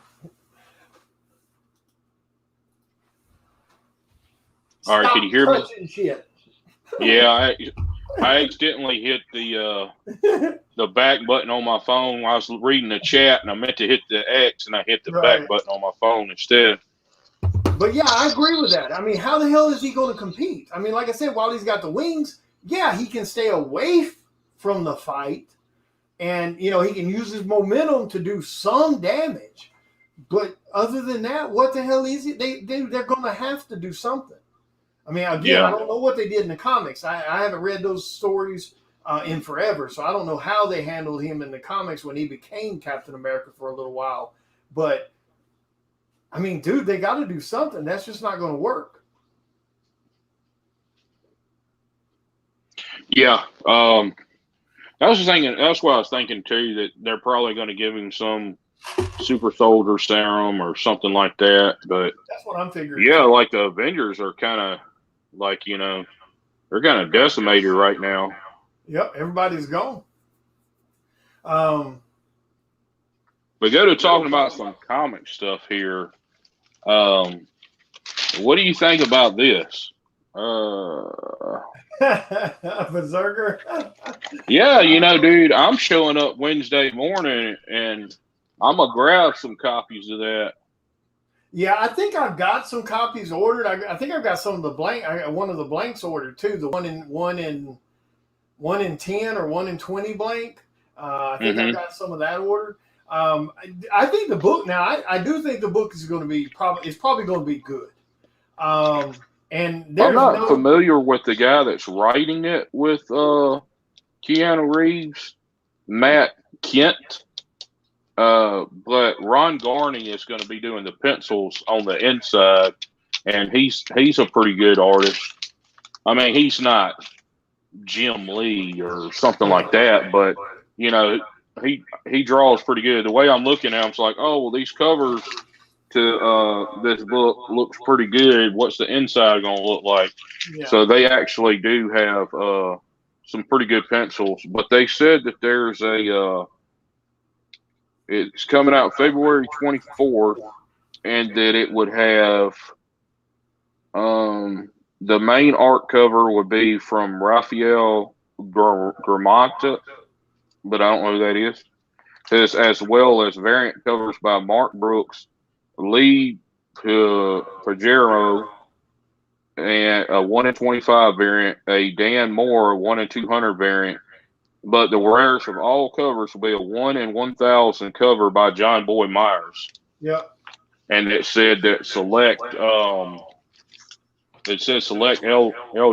can get a CGC slab of that signature series signed by Keanu Reeves. Yeah, ain't no telling how much they gonna charge for that book. $3,000. $3,000. $3,000. Because that's what it takes. Penny. That's what it takes. What? That's what it takes to get the book. You have to, a 1 in 1,000 means you have to buy 1,000 regular covers in order to get that book. Well, 1,000 regular covers, even at cost of like $3 a book, it's $3,000. So, that book is selling for $3,000 and up. That's what the common price for that book's going to be. I mean, I'm already seeing them for $3,900 and up. And I'm gonna tell you something, for anybody that bought the book, all the stores who sold all these covers, that's getting the 1 in 1,000s for all the damn books they ordered for the regular cover, because I think it has to be the regular cover, not variants. I think it has to be like cover A or something like that to get it. So they'll get the money for it. I mean, you're talking about the first ever comic book by Keanu Reeves. The first ever comic book created by him and signed by him. Now you tack on the success of John Wick and all of this shit, and Keanu Reeves is big enough star that when he wants to do a movie, Keanu gets his movie. You can bet money there will be a Berserker movie. Yeah. That I was book, thinking by too. the time it's done, that's going to be an $8,000 to $10,000 book. You mark my words. Easy. Yeah. I was always under the impression that, like, when you ordered books, like, say, you order 10 copies of Berserker, your 11th copy of the book is a 1 in 10 variant. Yeah. Like when you order 100 copies of the regular cover, your 101 cover would be a 1 in 100 variant. Well, I know it's not like called 101 book. It's just when you order 100, you get to buy a 1 in 100 book. If you order 10, you get to buy a 1 in 10 cover, and they're always a different cover. But I think they don't charge them that price. I think they get that for an incentive for ordering that many copies. It may be. I can't remember exactly if you have to pay for the physical printing of the book. I don't remember. Like, you know how the comic book stores will sell you a 1 in 10 variant for $10? Yeah. And they'll sell you one for $25 that's a 1 in 25 variant. Yeah. I don't think they don't pay $25 and $10. They pay like $4. No. That's not what I'm talking about. They're not paying $25 for it. What I'm saying is they may have to pay the print cost. So like if their print cost for is $3, they may have to pay that. That part I don't remember. Yeah. But yeah, I mean, 1 in 25s don't sell for $25. 1 in 25s usually sell for $50. 1 in 50s usually sell for $100, et cetera, et cetera. But according Comics and Collectibles in Memphis, they've been selling the 1 in 25 variants for like $20. Yeah. Unless it's like a super popular one, and then they might jack the price up. Is usually where you start seeing the majority of the big price jumps. The 1 in 50 and up. I mean, there's still stores that sell, 1 in 10 for 10, 1 in 20 for 20, and and so on. But most of them, once it hits like that 1 in 50, the price starts kind of going up. But now there's a lot of stores that there's a lot of them. They're not selling 1 in 10s for $10. It kind of surprises me that John Boy Myers is the one that got the 1 in 1,000. That shocked the shit out of me too. And don't get me wrong, John Boy. I mean, he's a really good artist, but like the 1 in 10 and the 1 in 25 variants are done by Mark Brooks and Lee Pajero. I'm butchering the dude's name, but he's a really, really good artist too. But you know what? It could be something as simple. John Boy might know Keanu, or John Boy might know Keanu's manager, or etc. You never know. But yeah, I will agree with that 100. And again, I am proud and I am happy they chose a very talented artist. I am glad of that. I'm glad it isn't some 1 in 1,000 Momoko cover. So I mean, I'm damn proud they chose John Boy, because again, he's a super nice dude. I've talked to him before. Extremely talented artist. So that I'm super happy of that. But again, when you look at the giant scale of all the talent out there, that really shocked the shit out of me. I was expecting, Jim Lee or Mark Silvestri, or hell, Alex Ross. That would have, that one I would have been like, oh wow, okay, that makes sense. 1 in 1,000. I'd be like, hey Todd, I need about an hour of your time today. Exactly. So yeah, I won't lie, that definitely shocked the shit out of me. Now, according to rumor, and again, I don't know if this has been, and somebody in chat might can say whether this has officially been stated or not, but I've been told that Keanu Reeves will not sign any of the other books outside the 1 in 1,000. That's the point of the 1 in 1,000. That is the only one he will sign, and he will not sign any other books. Now, that's what I've been told. I don't know how accurate that is. I don't know how dependable that quote could be, because, I mean, Keanu's one of those dudes that are like, he's probably the nicest person walking this planet. Like if there was someone that could be like, that could hang out with Christ, I think it could be Keanu. I mean, like that, you know, like he's probably someone the Pope calls for advice. So if someone walked up to him at a show, which he doesn't go to cons, but I'm sure, you never know, he might with this, if he gets more involved with it. But if someone went up to him on the street and had that book, and would he sign it? I mean, now it's not verified, obviously. You know, the signature only means something to you and that guy, because there's no COA you can kind of back it up with. You know, you can take a picture of him while he's doing it. That would be some proof. But would he say no? I don't know. He would. I don't think he would just like say, like if it was an isolated incident and just some guy like had his book and saw him say, "Hey man, could you sign your book for me?" I think he probably would sign it. Now, would he like do like a book signing for that and just sit in line where hundreds of people are trying to get him to sign it? I don't think he would do that. I don't think he would either. I don't think he would do that one. To be honest, I don't think he probably would even do it, because the first scenario is insanely rare. You just happen to have Berserker on your persons when you just happen to bump into Keanu Reeves on the subway or some shit. That's a super rare. But now he probably wouldn't do it like if people lined up outside of one of his movie sets or something, and here's a bunch of people with berserkers. He probably wouldn't sign those. Now that one I think he would skip. But I hope that's true, because if that's not true, that he ends up at a signing event or some shit, man, people are gonna lose their mind. Pay $3,000 for a damn book that's got his signature on it, and that's supposed to be the only one. People are gonna lose their damn mind. Yeah. And I don't blame them. If you promote it that way, I don't blame them. The only thing I hate about it is there's so many damn copies of this book being printed, because so many people are trying to get the 1 in 1,000. Dude, the print run on this book is going to be ridiculous. Hell, I think the print run on this book is already at like 200,000 plus.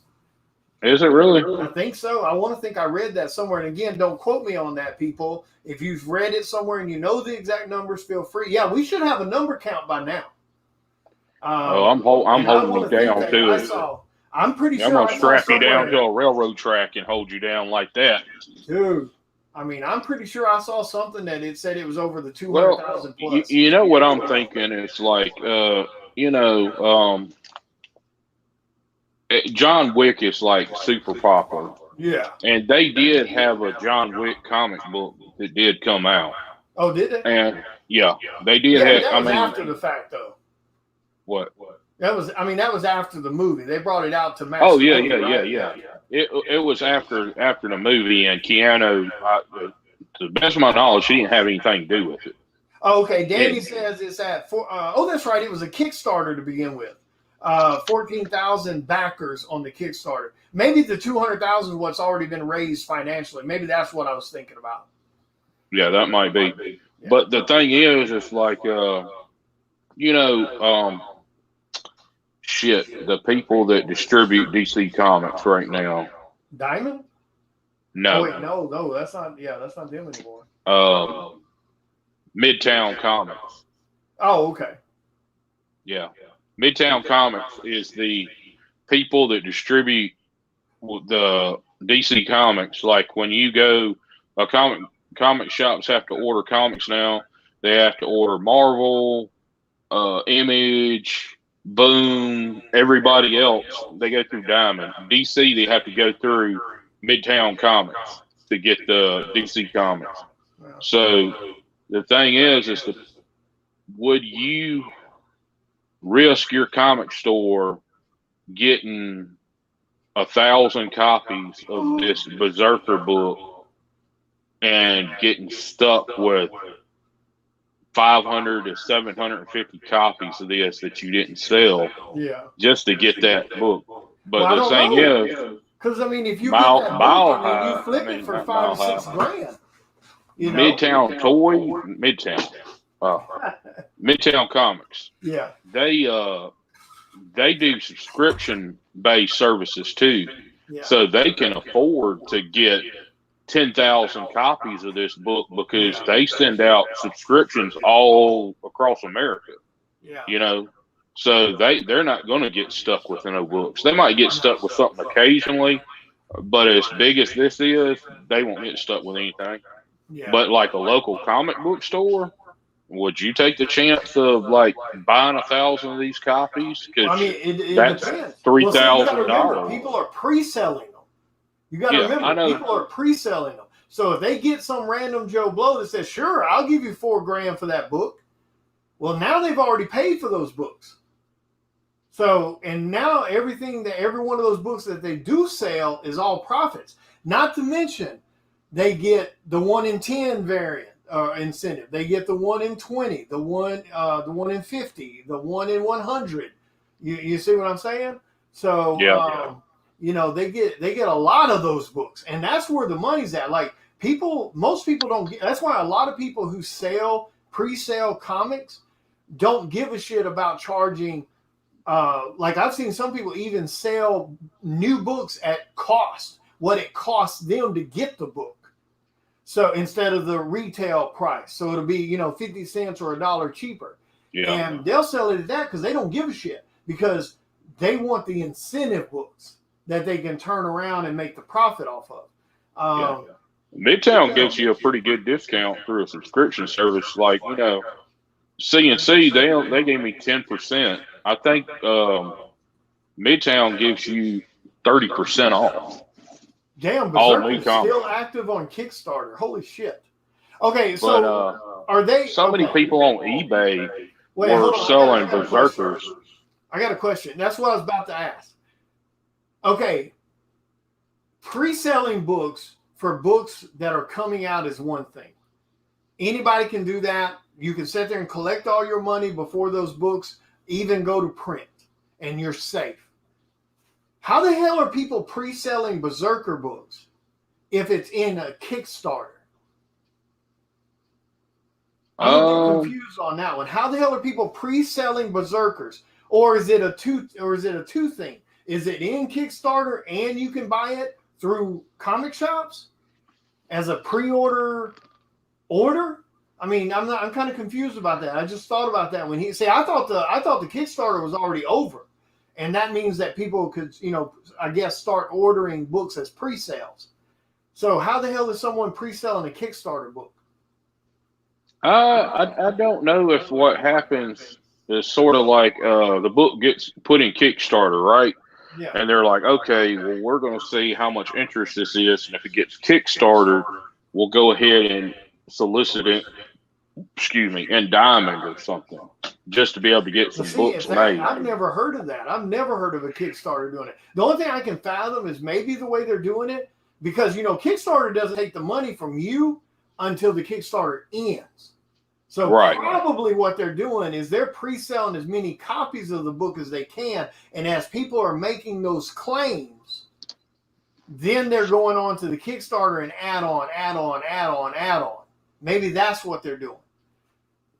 I don't know. I know that I saw like last week, because I was kind of interested in looking to see what I could get of it. And there was like not a Kickstarter, but a eBay sale. They had pre-sales for, it had 2 regular covers, and I think it had 2 other covers. But it didn't say whether they were 1 in 10 or 1 in 25. It's probably the regular box sets. But it was like, I think $25 for all 4 of the books. Huh. That's weird to me. Like, I'm not. That's a weird concept to me for flipping. I'm not flipping shit if all I make's $1 off of it. It is not worth my time. So I see a lot of people selling that way, and I understand we're not talking about one sale. We're talking about a bunch of sales. That's how it adds up. I get that. But like you were saying about that 4-pack for $25, I mean, what is that person making off that? Maybe $5? Maybe not even that, depending on how they're shipping it. Right, exactly. So, dude, that's not worth my time, man. Like, I won't even like I've got stuff in my comic boxes that I know if I posted it, it would sell. But it would probably only sell for $1 more than what I paid for it because it's just random shit. I won't even post it because I don't give a shit about making $1. Now, if I can post a damn book I paid $5 for and I can sell it for $15, okay, so be it. I'll post that. I'm not posting shit that I make $1 off of. That's a weird thing. Now, I get the pre-sales when you're selling books to try to get the incentives. Again, I understand that. But like you said, but then again, maybe that guy has a bunch of those bundles. Yeah. It looked like there was a good bit. It looked like you could order as many of them you really wanted. Oh, okay. So that may be what it is, so he can get the incentives. Okay. I don't mess with eBay. I hate that damn place. I can't believe people still use eBay. I don't blame eBay for money, but you can get a good deal on eBay, but then you can also get a bad deal on eBay. See what Danny just said? Sometimes you can save yourself some money, but sometimes you just get ripped. Well, I'm talking about their fees, man. Holy Jesus. Danny just said one of the bundles, it was a 50 sign platinum box set for $1,000. Wait a minute, signed by who? Oh, probably signed by who? The artist? Because it's not Keanu, so it's got to be the artist and writers. So it was 50 signed platinum box set for $1,000. I'm not paying $1,000 for no damn. Dude, look at the last damn 4 or 3.5 years of comics and all these new books. Every damn one of them has plummeted except for like 4 or 5. I can count on one hand. Every damn one of them's come out. Ooh, hot train, jump on board, $80 this week for a $30 book. Ooh, 6 months later, $10 buy it now. Yeah. I can't believe people still. And again, never mind. I'm still trying to think of it as a collector, and that's the problem. These people aren't buying books to collect; they're buying books to flip. So that's what I got to remember. Is I keep trying to look at it from a collector's mindset, and that's not it. Dude, let me tell you something. Wait a minute. Wait a minute. Hold up. All right. Something's not right, Danny.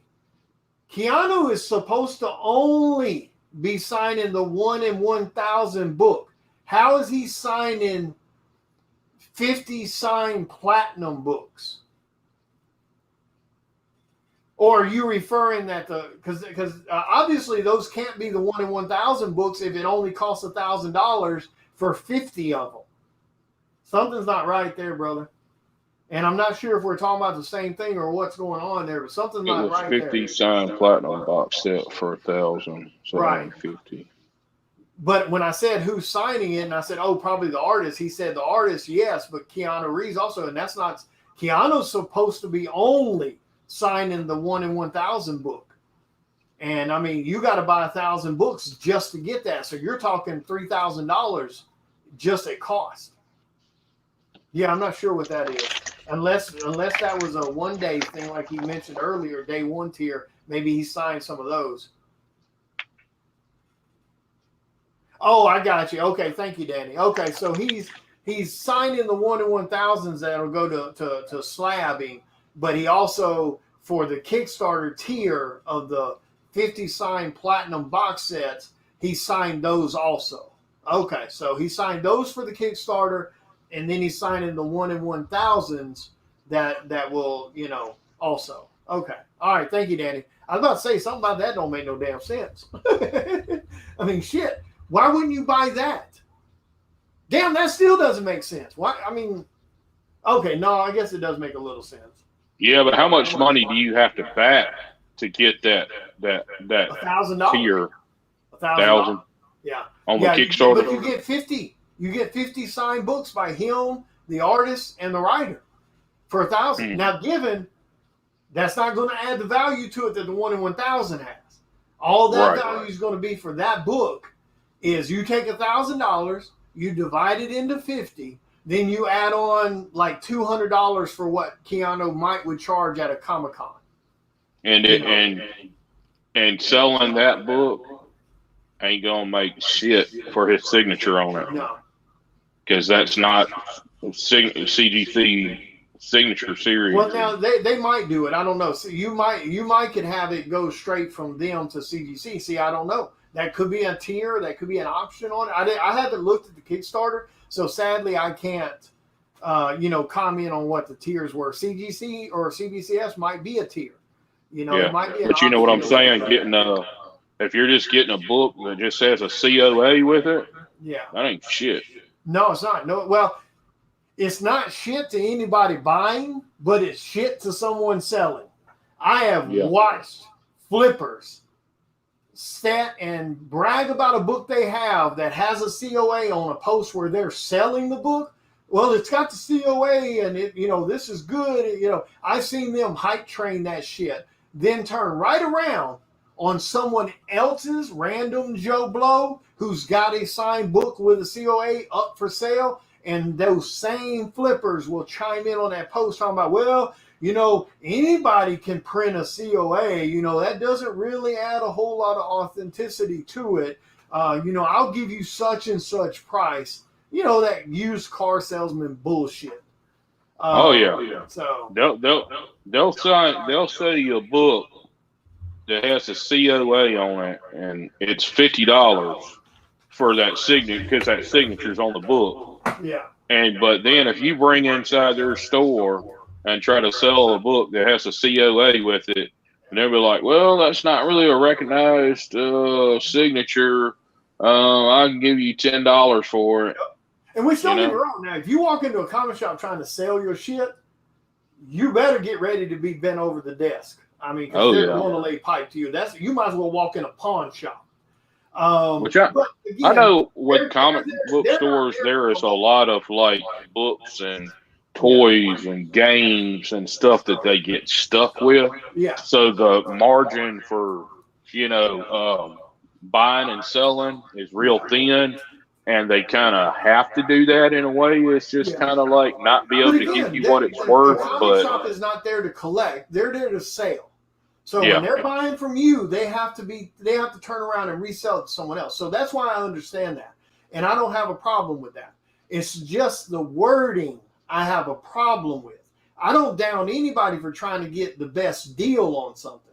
I just don't like it when people try to talk down the importance of something after they just talked it up on their own post. So it's the same concept as when I see flippers talk about first appearances, depending on what book they're selling that week. Because I've watched the same damn sellers one week have Spawn #1. Oh, here it is, guys. The Todd Father's, creation, the first appearance of Spawn. Be here Thursday. Then turn around 2 weeks later, the exact same damn seller have Russ #1, which is a damn advertisement book, not a comic, and turn around and push that shit as a first appearance. Then see the same seller a week or two later have Malibu 13. Again, another advertisement, not a comic, and promote that same book as a first appearance. So James just said that Kickstarter that Keanu is signing prints, not comics. Okay, it's a print. So the print is that's a signed print. All right, thank you, James, for clarifying. Ooh, I wonder how many people jumped on that shit, thinking it was the book. Yeah. Ooh, which now the thing about Kickstarter, you can back out of it. So that's a dangerous game too. You can back out of it and choose not to. You were saying Spawn, dude was talking about that. I was in a comic book store. There's this weird guy that comes in there, and I mean, this dude must have a lot of money. This dude invests in Spawn. Like leading up to issue 300, he was asking Ron, the guy that runs the store, he's like, Ron, how many copies of Spawn can you get me of 297, 298, 299, and 300? And that book didn't do shit. And I'm talking about this guy's getting cases of it. He said, I want 100 copies of each one of them. I was in there I remember that day him doing that, and then I was in there like getting my books the other day. I was looking at something, looking around, and I heard this dude talking about Spawn. He's like, how many issues can I get of 312, 314, 315? And I think 315 was already out or something. And he was like, well, can you back order me some 314s and 313s? He's like, how many can you get? I'll take 100. I'm like, I think that book was the first appearance of some new person. I think it was the first appearance of some new person. Oh yeah, there was some like 315 was like Ninja Spawn or something like that, some crazy shit. But apparently this guy gets like a whole, a half a comic box of every Spawn issue. I was like, this dude's gonna. I don't know. I was like, I mean, now a lot of people thought 300 and 301 was going to be some money. And I mean, to be honest, I really don't understand how 301 wasn't. But it didn't. Like you can still buy that book, as far as I know, for almost cover price. And that's a shame, because I mean, it broke a world record. The thing is, there's some Spawn issues that are super rare that they were like very short print runs, like 14 or 15,000 copies, 40,000 copies. Only thing I can think of is the dude is just trying to strike gold and hope that he ends up getting like 100 copies of something that's short print run, so he can make 10 times as much money off of it. Yeah, but it could be. My camera. I mean, when you're dropping $300 on one comic book, Ron even told me, he said, dude, he says that guy fuels their Spawn sales alone. He said, because that book's dropped off in sales for 10 years. He says, yeah, it might be the longest running comic book today, but he said it doesn't sell that much. He says, outside of that guy ordering all them copies, he said they really don't order that many copies for the store. Yeah. Yeah, it really is sad. I mean, but I think the main problem with Spawn is it stayed stale for too long. It hasn't done anything. There was no major storylines, really. There was no major character reveals, things like that. Now, do I think this new Spawnverse that he's talking about doing could be a big deal? Yeah, I think so. I think people better grab the number ones for it. Do I think we're possibly about to have another Image 90s issue? Probably, because which Todd are we going to get?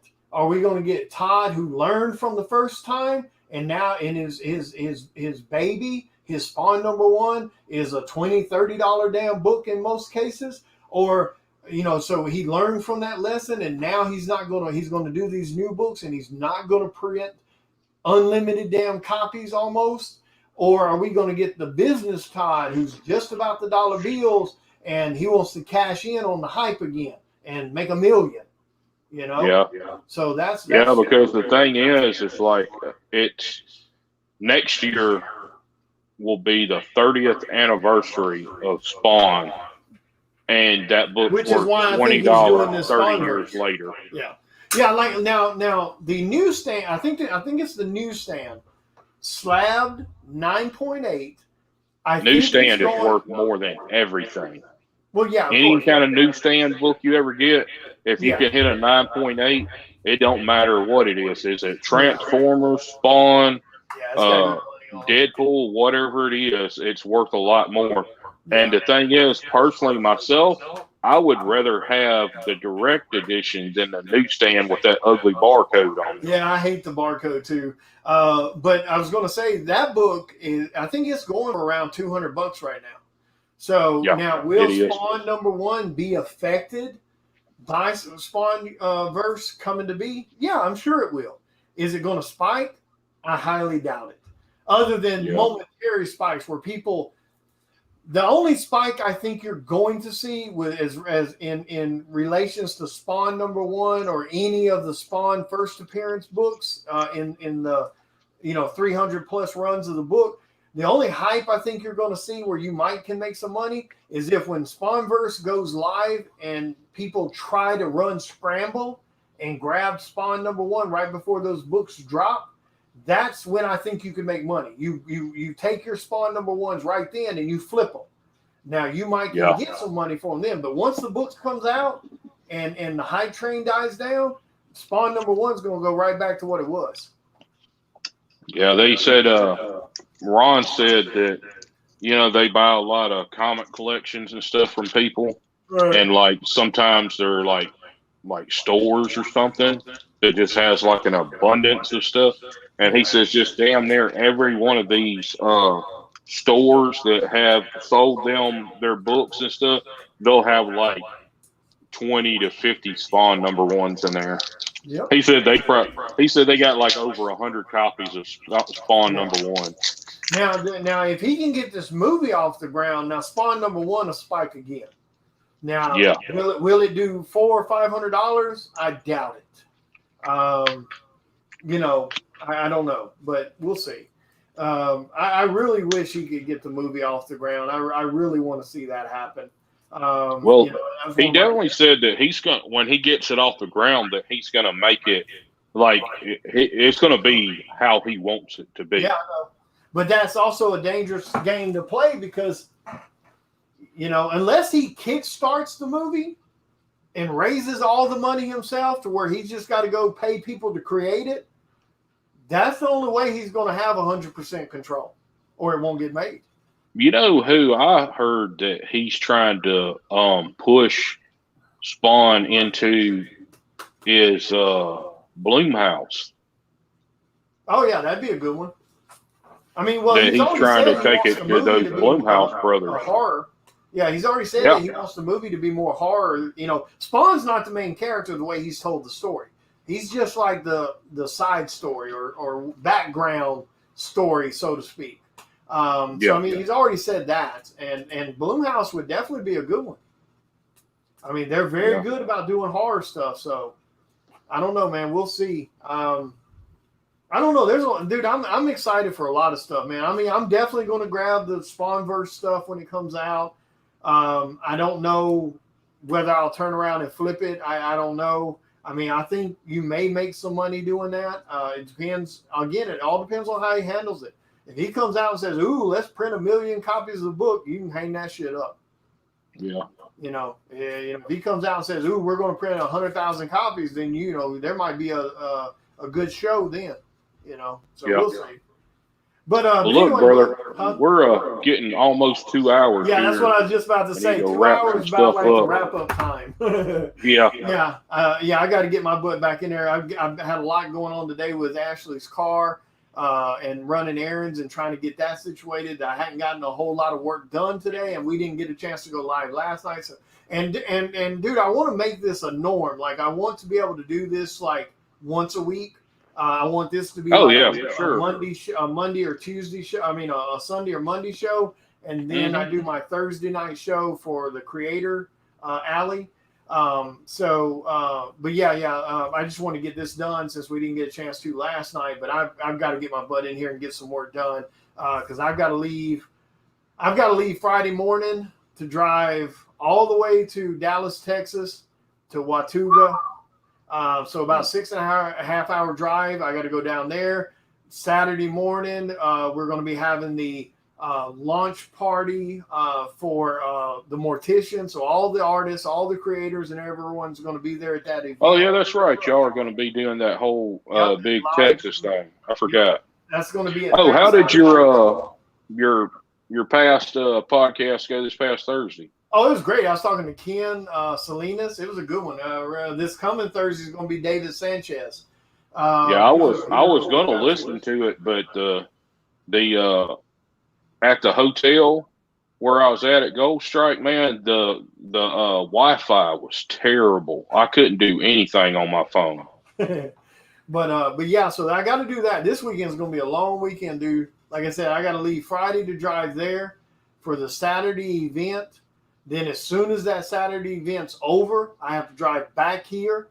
Then I have to get up the next morning, drive 3 hours to do Shelby's baby shower.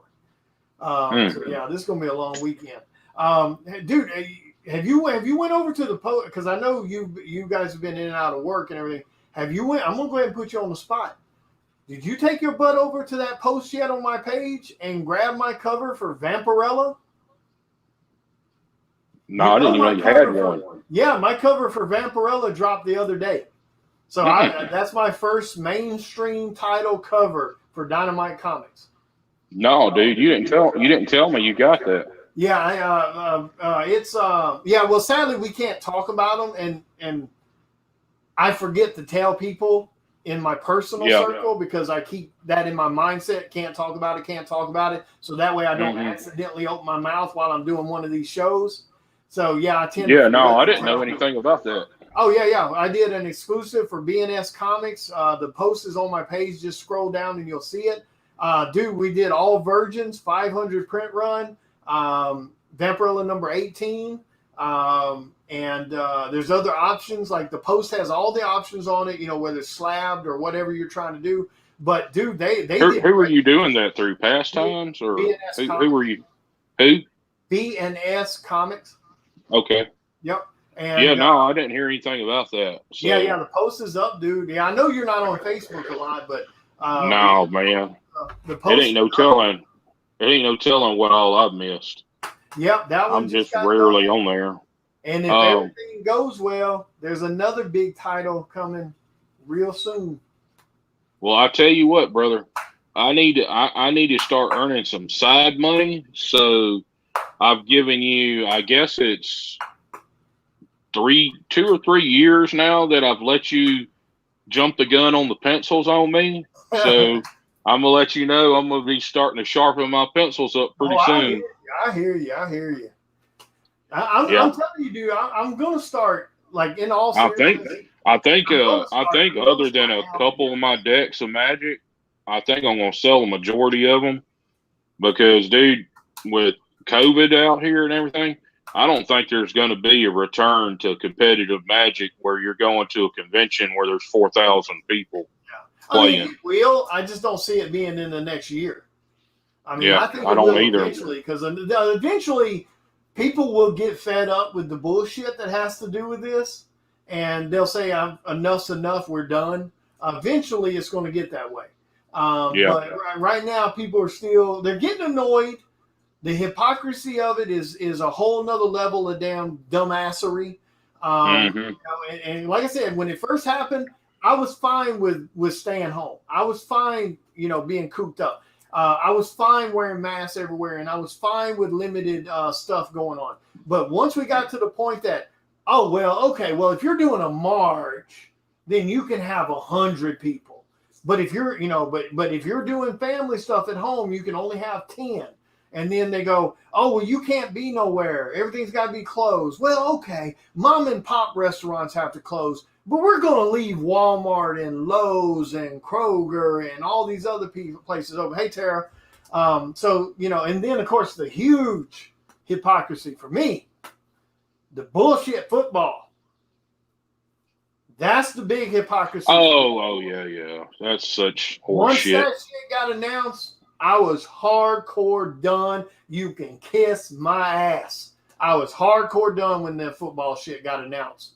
because how are you going to tell me that I can't make a living doing my Comic-Cons and my store appearances because you want the small shit shut down, but you're going to let these people run out here and bleed, spit, slobber, you know, cough and hack all over one another, then run to the sidelines and touch everything and everybody over there. But we can't make a living. So I was done at that point. And eventually it's going to go that way. People are going to get fed up with it, and we'll kind of go back to normal. So we'll see. Well, I was sitting there brainstorming the other night, and I was thinking about something, and I ended up watching a horror movie called Wolves. Well, it's a werewolf movie, which, I mean, it was a B movie. It was a B movie with Jason Momoa in it. Yeah, but I was just sitting around, and I had been reading some like sci-fi fiction like comics and stuff like that lately. Yeah. And I was just thinking, I was like, werewolves. I was like, what hadn't been done in a werewolf genre? And I thought about it, and I said, what if it was about, I don't know, 100, 150 years in the future, and, you know, we got spaceships and shit like that now, right? And we've gone farther than our galaxy, and we're somewhere else. I was thinking about this guy that has to crash land on a moon. Hey, don't forget, you're live right now. Telling your story idea. Never mind. It doesn't count until you have it in print. Okay. So. Well, I'll just get with you, and I'll tell you about what I've been thinking about later. Okay. Yeah, you're right. You are certainly right about that. I mean, wait a minute. That's exactly what I was thinking about doing. I mean, technically, you have proof right here that it's your idea, but I don't know how it works with video. I know on paper, like if I had a character I wanted to create, I could draw the character, mail that thing to myself, and by it being mailed, it is now copywritten to me. And the same works with a script. You could mail it to yourself, and it's copywritten to you. It probably works the same way as video, but I'm just saying, just in case. Yeah, you're right. I wouldn't. Yeah, but I'll let you. I'll give you a rundown of what I want to do with it. Yeah, because you know that because of all the people I know at Four Leaf Comics, they have everyone to create a comic. Everyone. They've got writers. They've got inker. I mean, they have writers. They have editors. They have the company that they can print the comics through. So, I mean, you know, if you ever get to that point to where you have a legit story put together, you know, you could go to Pastime and Four Leaf Comics, and they would be happy to help you figure out how to do it all. I mean, they're a great group of people. But, I mean, I ain't going to lie, dude. I'm going to put you on the damn spot. I was sitting in the kitchen listening to y'all all talk about all that kind of stuff. Yep. And it's like, you know, if you could draw Spider-Man or Superman or Batman, that'd be great. But if like you're just doing your own thing and just drawing your own comics, your own characters, that's enough to me. Oh, it is. If you're just creating to create, that's what matters. You know, if you're trying to create to be the next Image, that's probably not going to happen. But if you just create because you want to see your stories come to life, then you got it. But I mean, dude, there's no doubt about it. You need to quit bullshitting. I mean, I'm going to put you on blast right here in front of everybody. Bert has just as damn much talent as any of these people that are drawing comics right now. And I ain't going to lie. He needs to quit. You need to quit bullshitting. There's no excuse. You have the same time of day that I had. I used to make the same bullshit excuses you keep making right now. Oh, I ain't got time. Oh, I couldn't decide on something to draw. That's all bullshit excuses. And I can say, and this isn't me bashing Bert for anybody listening. It's just I can hardcore say that shit because I made the exact same excuses. I talked myself out of it. I mean, Bert was right there with me when I was in Wizard World Chicago in 2000. When I was sitting right there talking to the people at the Image table and talking to Matt Hawkins, and he was the editor-in-chief for Image Comics, and him sitting there looking at my portfolio and giving me his business card, telling me to send him some more art, and I never did. Call it of being afraid Top of success or dude. being afraid You had the whatever. guy that runs the show for Top Cow in the palm of your hands, and you I threw it away. messed it up. I threw it You away. messed it up. All I because was of like, my own, own insecurities, and we all guilty of it, But there's no telling if I'd have done that. There's no telling where I would be right now. If I would have done that with the same energy that I put into this 4 years ago when I decided I'm done. And this wasn't like I don't know what the script flip was. I don't know what caused it to go this way, because like Bert can tell you, my other career, stupid lucrative, and I was at the top of my company multiple times, and within the top 50 all the time, out of 3,000 plus employees, including number one twice and in the top 10 several times. And so I made stupid money. So me deciding to become an artist wasn't like an emergency thing, like, oh, I just lost my job. I got to figure out something. I don't know what it was. Something just flipped. But I mean, there's no I telling just where I think would it's be right like now if I'm that a firm switch had got believer flipped. in whatever you did in the past, just forget about it, because you are here where you are now, and that was where you're supposed to be to begin with. Yep. Yeah, for whatever. Like you could have said, hey, if I would have took this turn and that turn, my life would have been different. But I mean, had you taken that turn or this turn, dude, your kids might not exist right now. Yeah, The things that you cherish most in life might not be here. Yep, that's Like, true. Yeah, that's why I don't beat myself. Like some people, I've made that statement before telling my story. And I've had people send me a PM saying, how did you handle it? I mean, how do you think about it now that, here it is 20, you started doing this three and a half years ago professional. Let's just say 3 years to keep the numbers simple.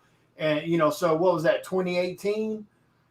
And professionally, and I wasted 18 years. Well, the way I look at it is I didn't waste 18 years. Maybe back in 2000, because I was working a dead end job. I was working for almost minimum wage per se, and trying to, have a family with my wife at that time and my youngest daughter that was born at that time. And, maybe, and I think twins came a little later or something, or they were on the way. I can't remember. But anyway, maybe I couldn't have done that because I didn't have the type of income that would allow me to do that. right. Maybe I would have sent Matt Hawkins stuff, because I would have grinded it at first just because I want to send it. And then I'd send it, and maybe I would have lucked up and got the job. But then I'm a new artist trying to grind into the business. And again, there was no social media back then. So there was no extra money to be made in the social media world. So maybe I would have failed. And I'm sure a lot of that's what was going through my head. But I don't look at it as I wasted 18 years. I look at it as it allowed me to grow as a person.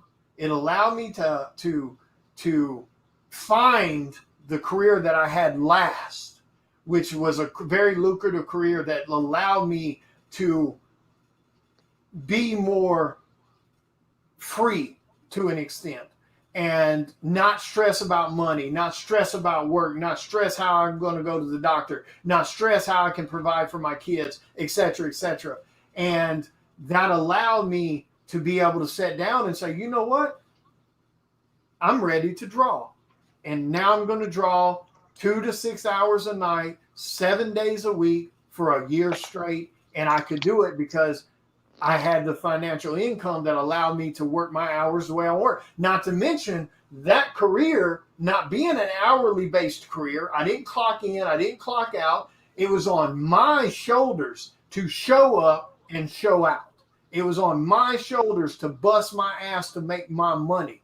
And I think that also helped create this mentality that I have now, to where it's not hard for me to sit down and grind art every day and not be distracted by the TV, not be distracted because it's pretty outside and I want to go hang out in the sunshine.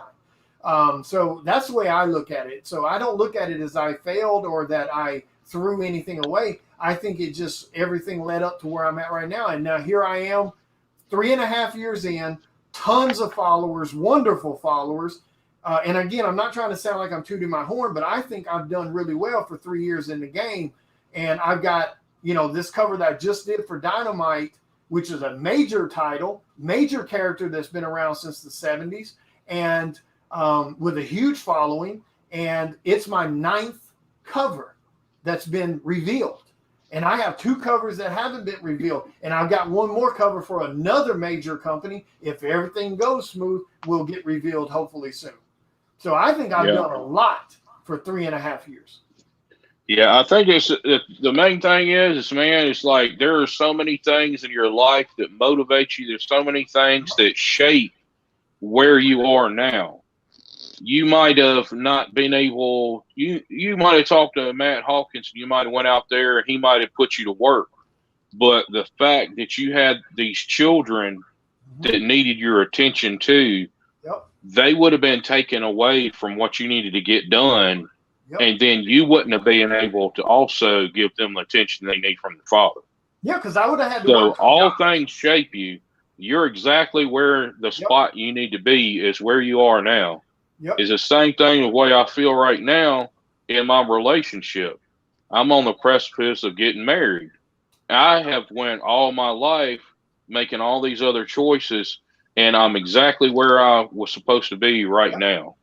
And the thing is, people, if you're not where you want to be, you can always do something to change that. And don't ever look back in the past and just say, oh, man, I wish I would have this. I wish I would have done that. Because you're where you're at now because of the things that happen in your life. Now, if you're in a bad spot in your life right now, you can always do something to change that and get out of that. You don't have to be stuck in that rut. Yeah, because right now, dude, like, there is no excuse for anyone, in my opinion, there's no excuse for anyone to be sitting around right now saying, I can't make money. That's straight up. Oh, no. Straight up. There's so many different ways to make it. You can do reaction videos. You can do Twitter gaming, Twitch gaming. You can do movie reviews on YouTube. You can do how-to videos on YouTube. And you can do it with a damn $50 webcam and a $50 mic. And simple editing software on your thing. There's no excuse. So if anybody's in a bad spot right now, you're feeling broke, you're feeling dead-ended, job you hate, if you don't change what it is, it's your own fault. It ain't nobody's fault but yours. I mean, I hate to put it cold and blunt like that, but it's nobody's fault but yours. And for any artists that are listening, or any creators in general, with social media being the way it is, and there's so many avenues for you to share your stuff and get followers, there is no excuse for you not to be working. And unless you're working 2 full-time jobs 7 days a week, there is no damn excuse for the I don't have time. That's straight up bullshit. You got time, even if you got a full-time job, even if you have kids at home and a wife at home, etc., or husband, you've got time. Even if it's only an hour a day, you've got time. Just stop wasting your other time on bullshit. Stop playing the PS4. Stop playing the Xbox. Stop hanging out with your buddies in the backyard every single day. Stop hanging out on your phone every single day, watching YouTube videos, watching other people make money while you sit there and wish to make money. No excuse. So it's very true. And like I said, dude, I'm going to start hounding your ass. There is no excuse, especially since you know someone who has already done the discovery work of trying to figure out how to do things and what's the easiest way. So where I've made tons of mistakes and things didn't work and I had to change it, you don't have to do that. Hey, man, don't make me start pulling all that money out of your pocket, though. If I get at it, man, them people might not be anger knots anymore. Hey, there's love. I'm just kidding. No. Dude, there's so much work out there. Nobody can take it. Dude, some people have that bullshit ass mentality. It blows my mind the amount of artists that I still see who won't share other people's stuff, won't even comment on it because they're worried someone on their page might see that they commented on someone else saying good job. It's Or sad just that tell that a, goes on. or just tell a pro secret. Oh I yeah, mean, that's it's on crazy how Dude, I will share it all. people will try to keep everything to themselves. I told I'm you like, about white highlight pen. It took me 6 months to find out what highlight pen, like a lot of artists were using. I would send them messages on Instagram or YouTube because they're using it, because I couldn't read the name on the thing because they had it turned in their hand to where the name of the pen was always hidden. yeah, So I'd send them a message, and some people would go, "Oh, well, maybe they didn't read it." They replied to the fucking message with a smiley face. So that's how stupid it is. And that's there's a lot of haters out there, brother. There's like, with all the people I know from Chris Hayes and McLean and all these different people that run different comic shops and store exclusives and group exclusives and how to do the to get the most out of your hour every single day. And again, I don't know everything, but I do have 3.5 years of experience of doing it, that you don't have to necessarily make some of the early mistakes that I made. You can already have a game plan of this is what you got to do to get to here. And this is the shortest way to get there. So, I mean, yeah, dude, there's no excuse, man. You got to stop bullshitting. You got to stop playing, dude. Oh, yeah. I got to start making some money, some side money, too, that I enjoy doing. Because, like, oh, man, buying Magic cards and reselling Magic cards, that's a lot of work. Mm-hmm. Oh, now don't get it twisted. This is going to be more work. Oh, I mean, what I'm saying, like, this is not an 8K. With that stuff, when I first started, like, buying collection stuff, I'm like, oh, man, I bought all this. I mean, sell all this. But then when I started having to put them all in their top loaders, put them all in the envelopes, writing everybody's stuff down, printing out this, and taking all this stuff to the mailbox, because, like, the way Magic cards sell on these sites, you're supposed to ship people's cards off within 48 hours of them getting their order. Yeah. So I was like going to work, and I'd come home and there would be like 30 or 40 orders that I had to fill out before I went to bed. And I'm like, dude, this is getting old. Well, I was now think about think about what you just described. The amount of hours it takes you to do that. Now add in another 10 hours of drawing a day. Yeah, but wait. And the thing is, hold up. I'm only making like 30% profit. See, I'm not 40% profit off of that. All that stuff you just described, the prepping, the packing, the sorting, the shipping, the going to the post office, I make zero money almost on that. I mean, I'm talking less than 50 cents per item, less than 50 cents. Because what I charge to ship is what I put into the shipping. So now you just done all that for free. And now you got to draw for another 10 hours. But hold up. Your day's still not done. Guess what comes next at the end of the day?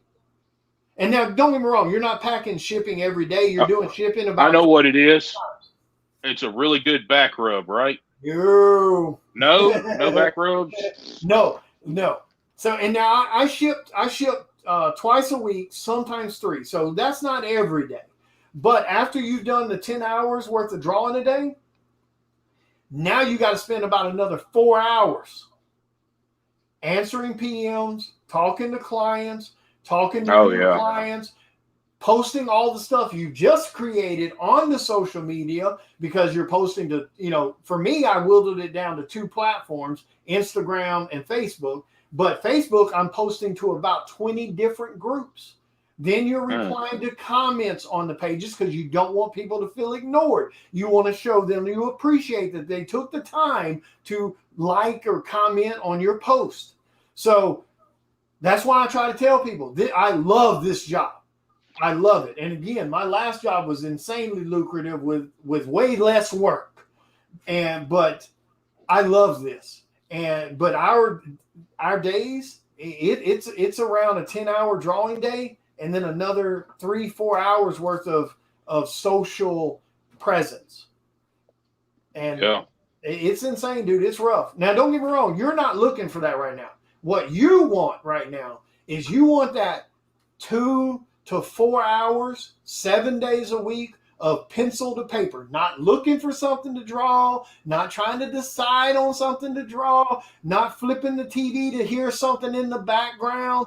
I mean, physical pencil to paper, not inking, not coloring, pencil only to paper for 2 to 4 hours a day, 7 days a week. And you do that for a year straight, dude, the increases in your not only your creativity, but your quality will go through the roof just because it's a year of straight. That's quality. What you want. That's what you need right now. Quality and speed too. Exactly. Yeah, to get you used to the workload too, because you'll slowly turn that up. Some days you may only can do 2 hours, but there's some days on your day off you can do 6 hours of drawing. So you just have to make it. The sad thing is, the things I have to do is I have to eliminate the other things that are taking my time up. Exactly. Like, that's what I was just about to say. Sitting around here thinking about different decks to make in Magic, flipping. I've always been one of those type people that I got too much going on. Yep. Dude, if you think about it, all the things I'm interested in. So occasionally I play video games, not very much anymore. But then I like comic books. Yep. I read comic books. I play Magic. So I play Magic, and then all that stuff does is make me want to build more decks and stuff. And then I have a day where I play D&D on one of my off days. So I just got so much stuff going on that I need to just crumble it down and consolidate it and just have a few things going on instead of just I'm over here doing this, I'm over here doing this, I'm over here doing this and this and this. And that's why I told you that one day. And again, guys, for anyone listening, I'm not hounding on Bert. I'm not trying to beat up on it. It's just, again, I've known him since we were like 10 years old or some shit. And we've always had the same kind of life going for the most part in a lot of areas as far as like work related and stuff like that. We've done a lot of the same similar jobs, etc. But we made the same bullshit excuses for decades. And, and now that, I've had my eyes opened up to I don't have time. That's why I kind of hound him about that, because I've heard him say that. Oh, I just don't have time, man. I've been wanting to draw, but I just don't. And it's a bullshit ass excuse. It's the fakest excuse walking. And that goes for anybody listening to this, whether you're trying to play guitar or whether you're trying to game on a Twitch channel or you're trying to do videos or work out. If you're sitting here and you're saying the line, oh man, I want to do it, I just don't have time, you're a straight up ass liar. You're lying to yourself and you're lying to everyone else. Yeah, that's the biggest thing that people say when they're talking about, well, I don't ever have time to work out. Bullshit. You mean you can't work out? You can't find 20 minutes to work out in 24 hours. Yes, and like I said, I can be, and I have to be hard like that, because if I don't, I'll let those thoughts creep back into my head. Oh man, I did real good yesterday. I got 3 or 4 sketches done, man. I'm just going to chill today. Now, don't get me wrong. Sometimes I'll take a half a day and chill, but that's also because I just worked 7. So not because I worked 5 days and decided I'm going to take a breather. I just went on vacation a couple weekends ago for the weekend, and that was the first vacation I've had in 2 years. So you gotta make it a priority. It has to be I know I'm going to probably catch flack for this, and guys, you have to understand this. No matter what career path you choose, if it's a self-employed career path that you want to be successful, it almost has to become the most important thing you're doing. Yeah. Heather Gray said that Magic cards killed her back in the day. Oh, so I don't know if she meant collecting, keeping up with it, how much money it costs to keep up with it, from month to month. But, hobby, dude. Yeah. And this is an expensive hobby, even not doing what I did. Holy hell. I took it to a whole nother level. That was ridiculous as hell. Oh, I don't even have any like stuff that's like really old. I think maybe my oldest cards might be like Do you even 10 have years dual land? old. Do you have any of Oh the no! dual land? Oh no! I didn't think you did, but No, yeah. See, those back cards, then when I used to play, dual lands are like $500 and up now for the yeah, cheapest one. I wish I'd have kept my shit. I really do. Yeah, Heather, back when I was playing in like 2003, 2004, is when I was first living here in the Jackson, Mississippi area, and we had a lot of Type 1 games here. And for those that don't know, Type 1 is what it used to be called. It's called Vintage now, but it used to be called Type 1, and it was all the old cards. So I played with the Power 9. And for those that don't know, the Power 9, even back in 2003 when I was playing, those 9 cards were probably around $20,000 for those 9 cards in like 2003, 2004. And I played with those kind of cards. When we went to tournaments, my crew, my 4 or 5 people that I was friends with here that we played in all the tournaments, when we rolled up into tournaments to play, we played with fully foil decks. And those are not cheap. And you're talking 60 cards from the lands to the characters and everything else in the deck, fully foil. Man, we were like, it was insane. Well, it was so damn insane. We got to get off of here, but I'll tell you another day and make you throw up and puke your guts up on how expensive all them foil cards are now that you used to have. I don't even want to know.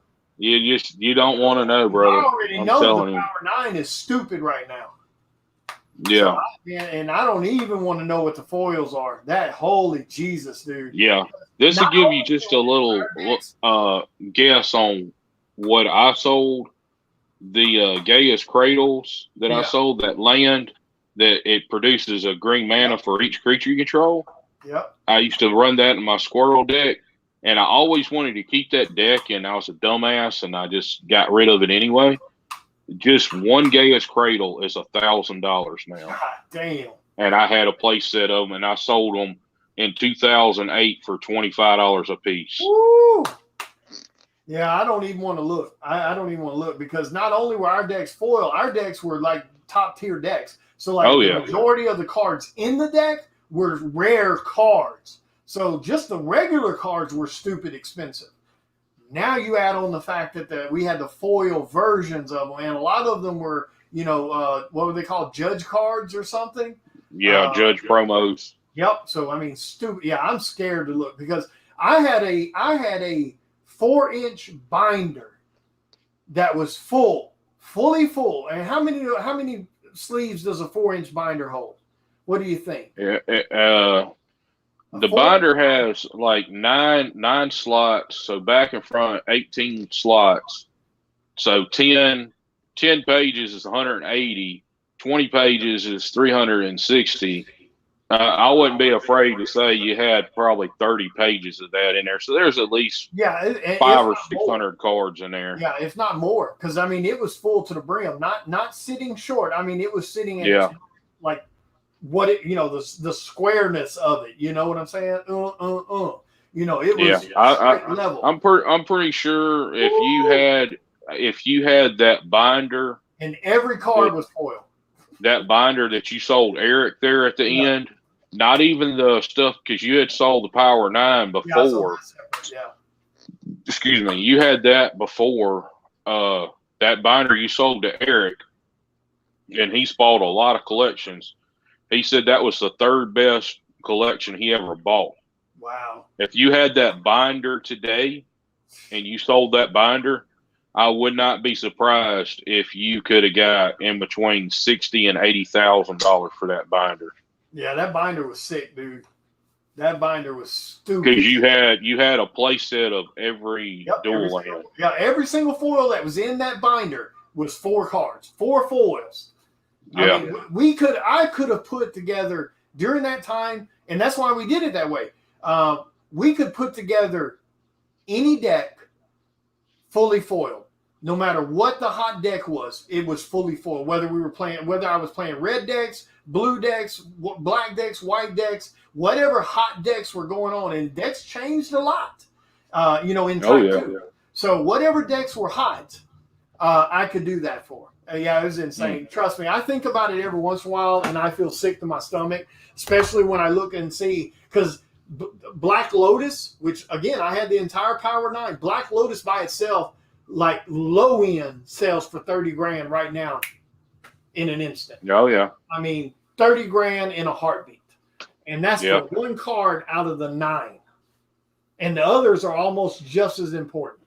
So, oh, yeah. Well, let us get on off of here, brother. We'll get this done. We'll probably do this next weekend sometime too, or Monday or Tuesday next week, whenever I got my off days. I definitely want to be a regular thing with you. So I'll get with you and talk some more. But I definitely need it to be on a certain night because I have to work my schedules around everything. So, but I'll get with you and we'll work out which night might be easier for you guys, and we'll try to keep it stuck to the 1 hour time frame. But anyway, thank you, Heather. Thank you, Danny, and excuse me, Chris, and everybody for coming and hanging out while we just BS. But thank you again, Bert, for visiting, and I will see you guys later. So take care, everybody. Peace, guys. Later, Bert. Thanks, man.